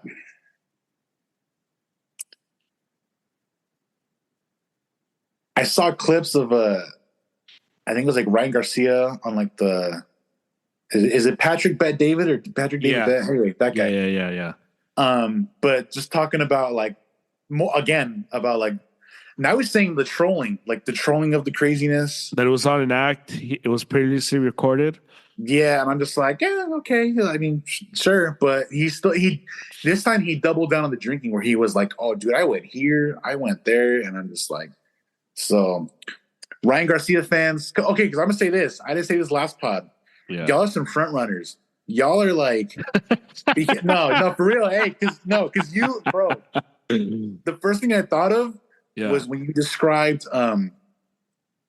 the Eagles fans in your life who shall remain nameless, but right. yeah, when the team's not doing well, but when they're doing good, because a lot of y'all, Fly, Eagles, fly. Fly, I Eagles, saw it. I fly. saw it on my timeline. A lot of y'all Yeah. didn't post before the fight. No one, at least, no one was like, I know. no one. Yes. I will say names, but no one. Yes. No one was like, I'm with you. I'm with you, Ryan. Blah blah. But after the fight, y'all are out there laughing and kikiing and posting the little Mexican flag. Don't do that to the Mexican flag. Let's not do that. Don't.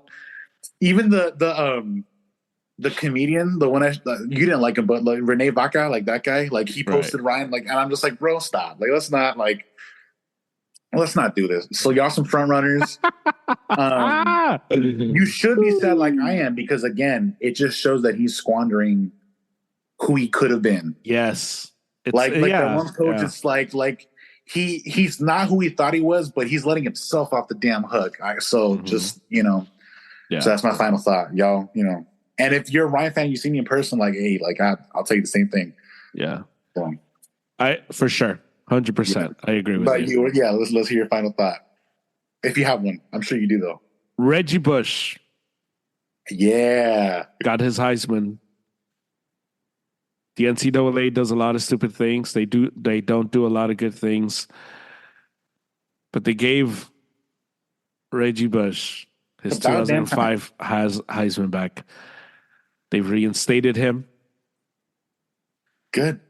So good for them. Good for Reggie Bush. Good for USC. I am not, and I'm not going to pretend to be this like super in tune with college football. Right. I am a very casual college football fan. That's what I am. I'll turn it on Saturdays and I'm walking in and out of the room. I'm in my, I'm on my phone. I'm reading or doing whatever. Right. And it's in the background. I'll look up like what happened. Oh, okay. Like, and I know some players, I know, whatever. There's schools I like and I don't like, but by no means am I a diehard you know, whatever fan, SC, whatever. Reggie Bush is probably the best player I've ever seen in college football with like my own eyes. Right. Because Hector loved USC. He loved Reggie Bush. And I was 2015, I was 14 years old. So I was, hanging out a lot with Hector every Saturday. We watched every single like SC game on Saturdays because they were that good and they were always on ABC. That's how I got into it. My dad put me on. He's like, oh, like like Ray Maluga, man, like all those guys, that era, And I had never seen somebody like Reggie Bush ever. Like the dominance. Like it was like if when you're playing Madden on like rookie mode, that's what it was. Like this dude was unbelievable. Like he would touch it and it's like, oh, he's gonna score. And it was almost like at an exaggerated level how much like the difference between him and everybody else was in college. Yeah. So to see him get his Heisman Trophy back, it's amazing. It's awesome. So not that it would have mattered, not that like had he not gotten it back, we would have been like, oh man, like it sucks that Reggie Bush. Yeah. And those who saw it, those who knew, no, but it's great for it to be recognized on paper officially again. Yeah. Reggie Bush was again the best college football player I've ever seen with my eyes. Right. Like live, like happening live, right? Like just like from the sheer like dominance. Like whenever you see highlights of like Walter Payton or like Barry Sanders, where it's like, how are they making these guys look foolish?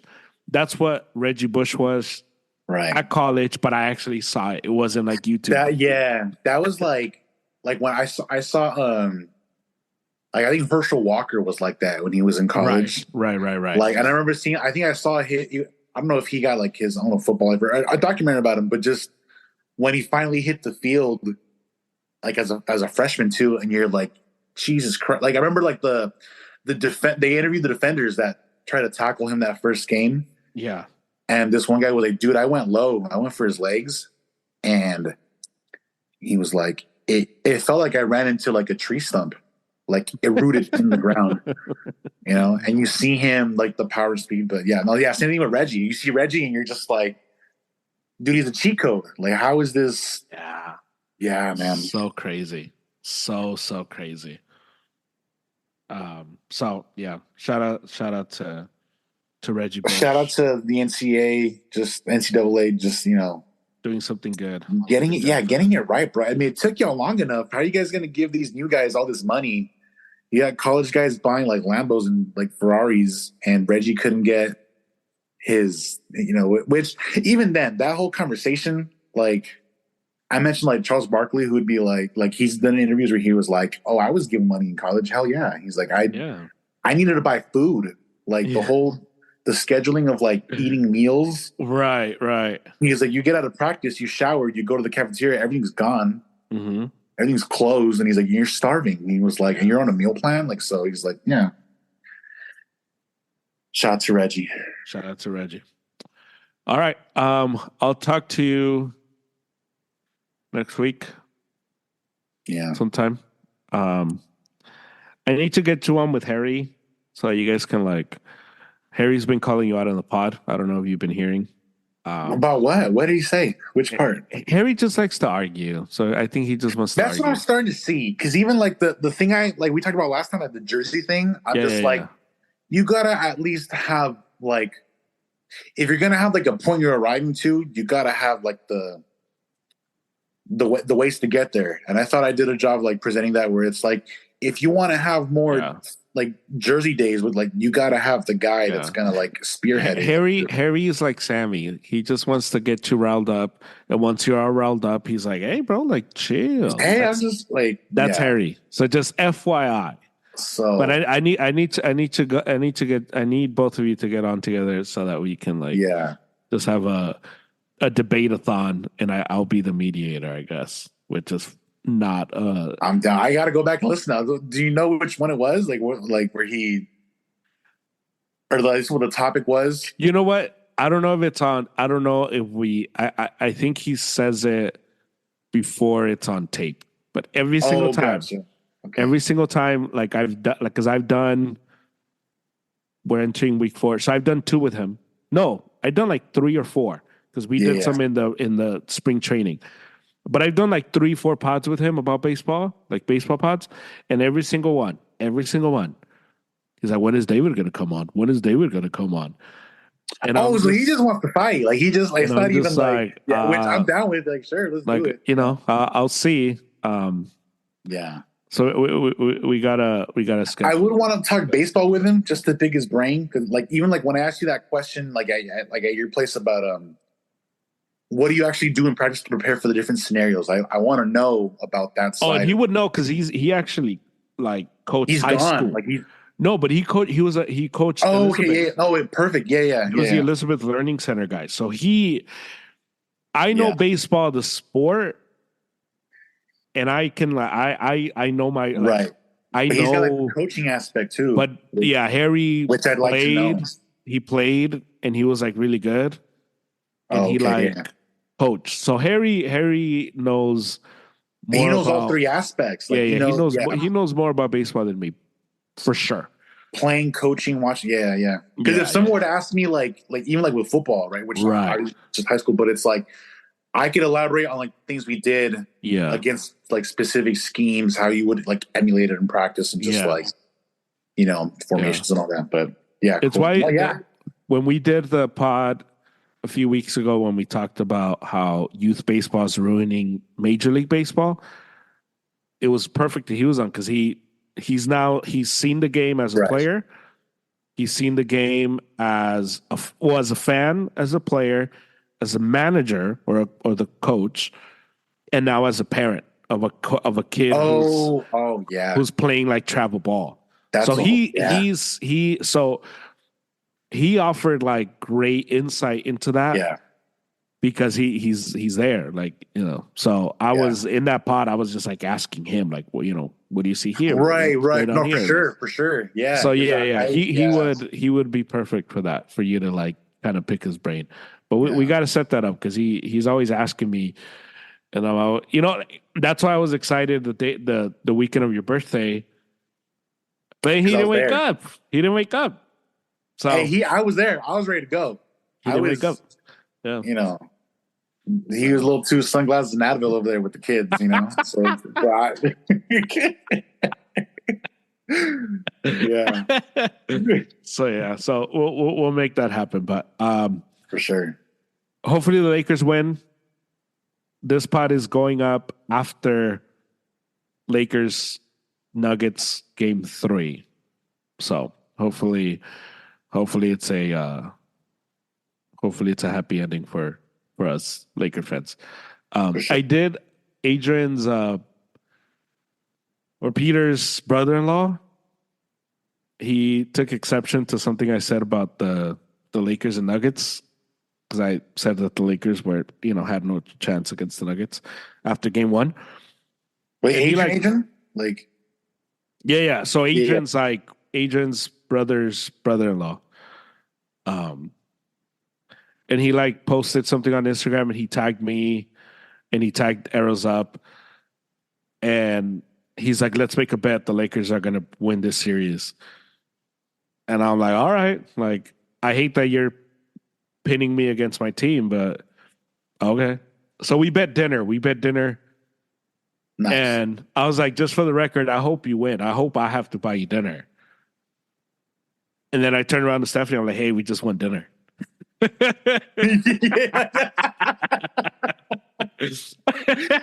You're like, you're like, you were like, you're like, where do you want to eat, baby? Like, it's on me. Like, it's just like, even though it's both And she's like, what do you mean? And I told her, I'm like, look, I love the Lakers, You're but like, but I'm realistic. Like, yeah, I, I'm like, not delusional here. So if you watch the first 2 games and you think the Lakers are still going to win this series, all right, man. Do you, bro? Do you? Whatever you got to do. But um, yeah. So I'm excited for that. I'm excited. I'm excited. So hopefully, but again, I really do hope he wins. I really do hope I have to buy him dinner. Right. But I mean, See, I have eyes. I Brian have a Garcia fans, brain. this is how it's done. This is how it's done. Yeah. You can be you can believe that your team probably isn't going to win, but you can still hope that your team's Yeah. going to win. That's how you do it, guys. Yeah. So Exactly. Yeah. Exactly. yeah. But all right, I'll talk to you next week. Alrighty. Hopefully, Garrick, hope you feel better. And hopefully he has a Michael Jordan flu game at his show tomorrow. Hopefully he Oh, for kills it. sure. Hopefully For he sure. kills For it. sure. One last thing. You're single. Oh, that's right. Yes. Dropping April 26th, Friday. Yes. So the way it works, I think it's like Thursday at 9, like whenever it's like midnight. Oh, on the East Coast. Yeah, on the East Coast. So, but yeah, check that out. Link is in the bio of my band's bio. That's at IMVA Music, but check that out. I'll share. Send me the link or whatever, and I'll post it on Arrows Up so that everybody can check that out as well. For sure. For sure. How does that work? Before I let you go, how does that work? Like this, like, is it because like with a podcast, for example, say we recorded this one, and I want to like schedule it for Friday. I upload it and I just put like release Friday. Is that how that works with music too? I'm not entirely sure. I think in essence it is. So my singer's the one, he's uploaded it. Like DistroKid. Yeah. I was just pretty hands-on with like organizing like sessions as far as like we're gonna get to play this and this. Sammy mixed it. Shout out to my brother. If you need someone to mix and master, hit him up. Yeah. He's fantastic. He's supposedly working on a song for this pod. So oh, he's also not to spill the beans a little too much on him. If he gets mad, like whatever, like me vale. But I think he's recording with like one of like Chiquis Rivera's like relatives now. Oh, so, nice. Like big time. Something kind of, yeah. So which is cool. Like he's checking on the song for Arrows Up. Yeah. He told me, and I was like, bro, please, by all means. You want to bless us with that? Please. Yeah. Like the intro music, right? I'm assuming, right? Yeah, but that was like months ago, and I haven't. Yeah. I'll remind him. I'll bro, tonight when he's like, sad over the Lakers, I'll be like, hey, real quick, like, remember our good friend Germ? Like, forget Jokic, like Germ, like just, dude. He was sad. Like Sam is like, he's like a diehard, like when the games are on. He's kind of like me with the pod. Like when it's pod time, if anyone wants to disturb me, I'm like, leave me alone, get out. Like please, just give me 2-3 hours of peace. And him with the games, he's like, nobody talk to me. I'm not hungry. I'll eat after. Like, just let me watch the game in peace. Let me be sad in peace if they lose too. That's me. Yeah. And so, because I told you, bro, like I told him, I was like, oh, we got a 20-point lead. Like, we're doing good. And he was sitting there, arms crossed, already pouty. And he was like, I hope so. I hope we can keep it up and just, Bro, we've seen this movie. Yeah. And then I was like, dude, Germ feels the same way. I think you messaged him when I told him. I did. Yeah. And he was like, bro, I'm nervous. And I was like, yeah, dude. And then when they lost, at that point, my dad was watching the game too. And when we saw Murray like sink the fadeaway, like, I was like, wow. And Sammy was just like, yeah. And he just like got up, like shut everything off, like not a word after that. I was like, yeah. Yeah, that's when he hit the shot, I was just like, I saw your tweet. You're like, good night, everybody. I'm going to set myself on fire. Like real quick. Like which dude, that's like, hey, bro. Yeah, it's just yeah. I think what helps at least me is I don't have an expectation that we're going to win the title. So I think to me, a lot of it is expectation. I think it's why the Niners stuff, I take the Niners stuff so hard. Because they're perfectly capable. Like they can do it. How have we not won a freaking Super Bowl? How? And I think that's why those Like Yeah. 70 is like, I don't think I've ever seen you more sad than when the Niners lost the Super Bowl. And I'm like, I don't know if I've ever been that sad over like stuff that's like, Sports, right? yeah, Yeah. yeah, yeah. And I'm like, I thought yeah, it I was something don't, serious. Yeah, yeah. yeah. Like, And I'm just like, yeah, I don't. I think the last time I felt as sad as I was in this last Super Bowl was like the Super Bowl before that. And yeah, before that was the Super Bowl before that. But it's been all Niners. But the last time it wasn't the Niners, it was 2003 Red Sox Yankees when the Yankees walked off in game seven. And it was just like, how did we blow this? Like, what is, yeah, and that's, yeah, that's life. Sports are fun, man. Sports yeah. are fun. I don't like, it's fun to get away for 2 hours and kind of like go through the thrill, and then they Right. lose and you're just like, oh, it's like, all right, we keep it going. Real quick with the Lakers, right? Yeah, Just because obviously, like we talked about, like what's wrong with them, but one of them being like Darvin Ham, yeah, the guys coming off the bench. If right. if they have a better coach, a different coach, with the roster that we have now, like, is it plausible that if they're put in a position with the good scheme, that they can win a title with this roster? Yes, because they would. Basketball is weird because in football, for example, if you can't stop the run, the team is going to run the ball until you can stop it. Right? Right. Like that's, Yeah. or if you can't stop the slant, they're going to throw it there Right. until you can stop it. And if you can't stop it, you're going to lose because you couldn't Yeah. stop it. In basketball, it's And a weird. defense that can like stop the run, like it carries, like Yeah. And basketball is weird because basketball doesn't work for whatever reason, it doesn't work that way. So in basketball, if something is working, then they'll switch it. It's like, why don't you just keep doing the same thing over and over again until they stop it? they can stop. Yeah, yeah, And so if the Lakers had a better coach, the Lakers would attack Denver by forcing Jokic to play defense. Kind of like what they did in the first half of game two, where every right. single pick and roll was LeBron and AD. Whoever Jokic is guarding, that guy's gonna set the screen, and you're gonna be forced to do something. And that way you tire him out and you tire him out. And Jokic at the end of the fourth quarter, he was gassed. But the problem is in the third quarter, the Lakers went away from that and they got to rest and the Lakers didn't punish them. So if you had a better coach would kind of just push that on you. Kind of Would like know about that and just the way Denver kind of went when the fourth quarter, they realized like, oh wait, the Lakers are going to just have Rui on Jokic. That's what you're going to do. And they just gave it to Jokic, and Jokic like 4 straight times just did it. That's what a good coach would just say, okay, we're just attacking this. That's all we're doing. We're going to attack you. And until you change it, we're not going to do anything else. And a bad coach does what Darvin Ham does. D'Lo was cooking in the first half. AD was cooking in the first half. And the third and fourth quarter, he went away from them. And it's like, why would you go? Like, keep riding the hot hands. Like, make LeBron let LeBron get 20 assists tonight.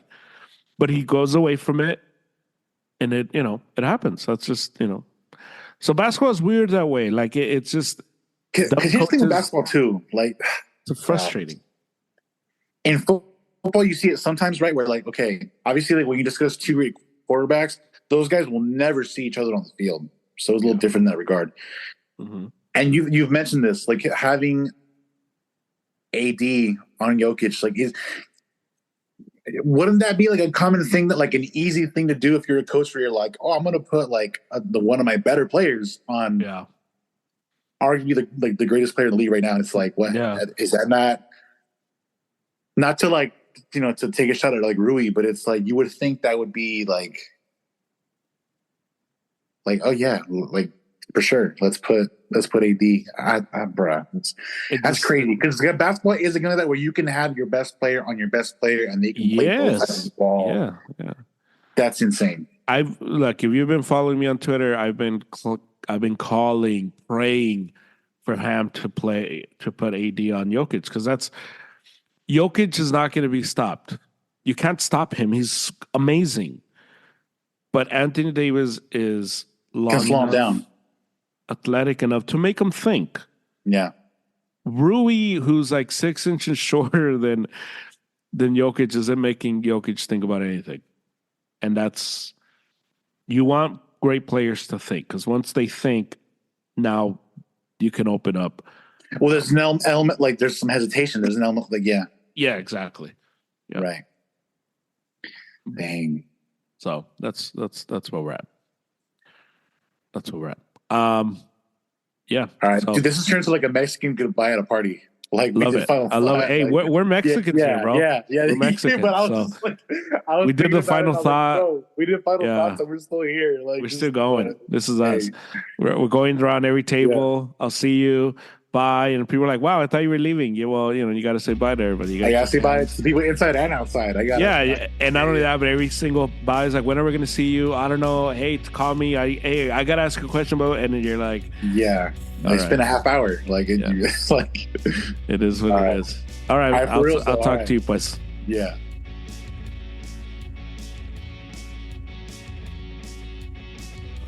That's the pod. We are brought to you by, as always, Triumph Protective Coatings.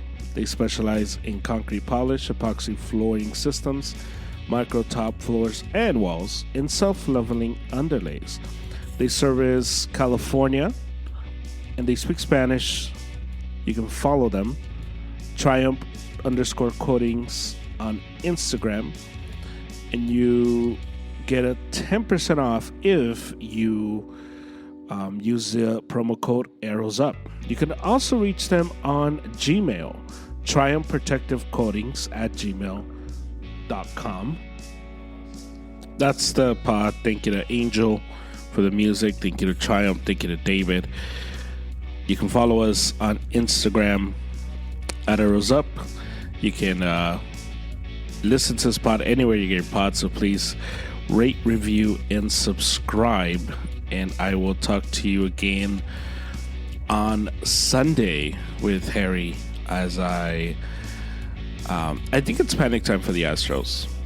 Harry says to wait till Memorial Day, but I think it's panic time for those guys. But we'll talk about it on Sunday.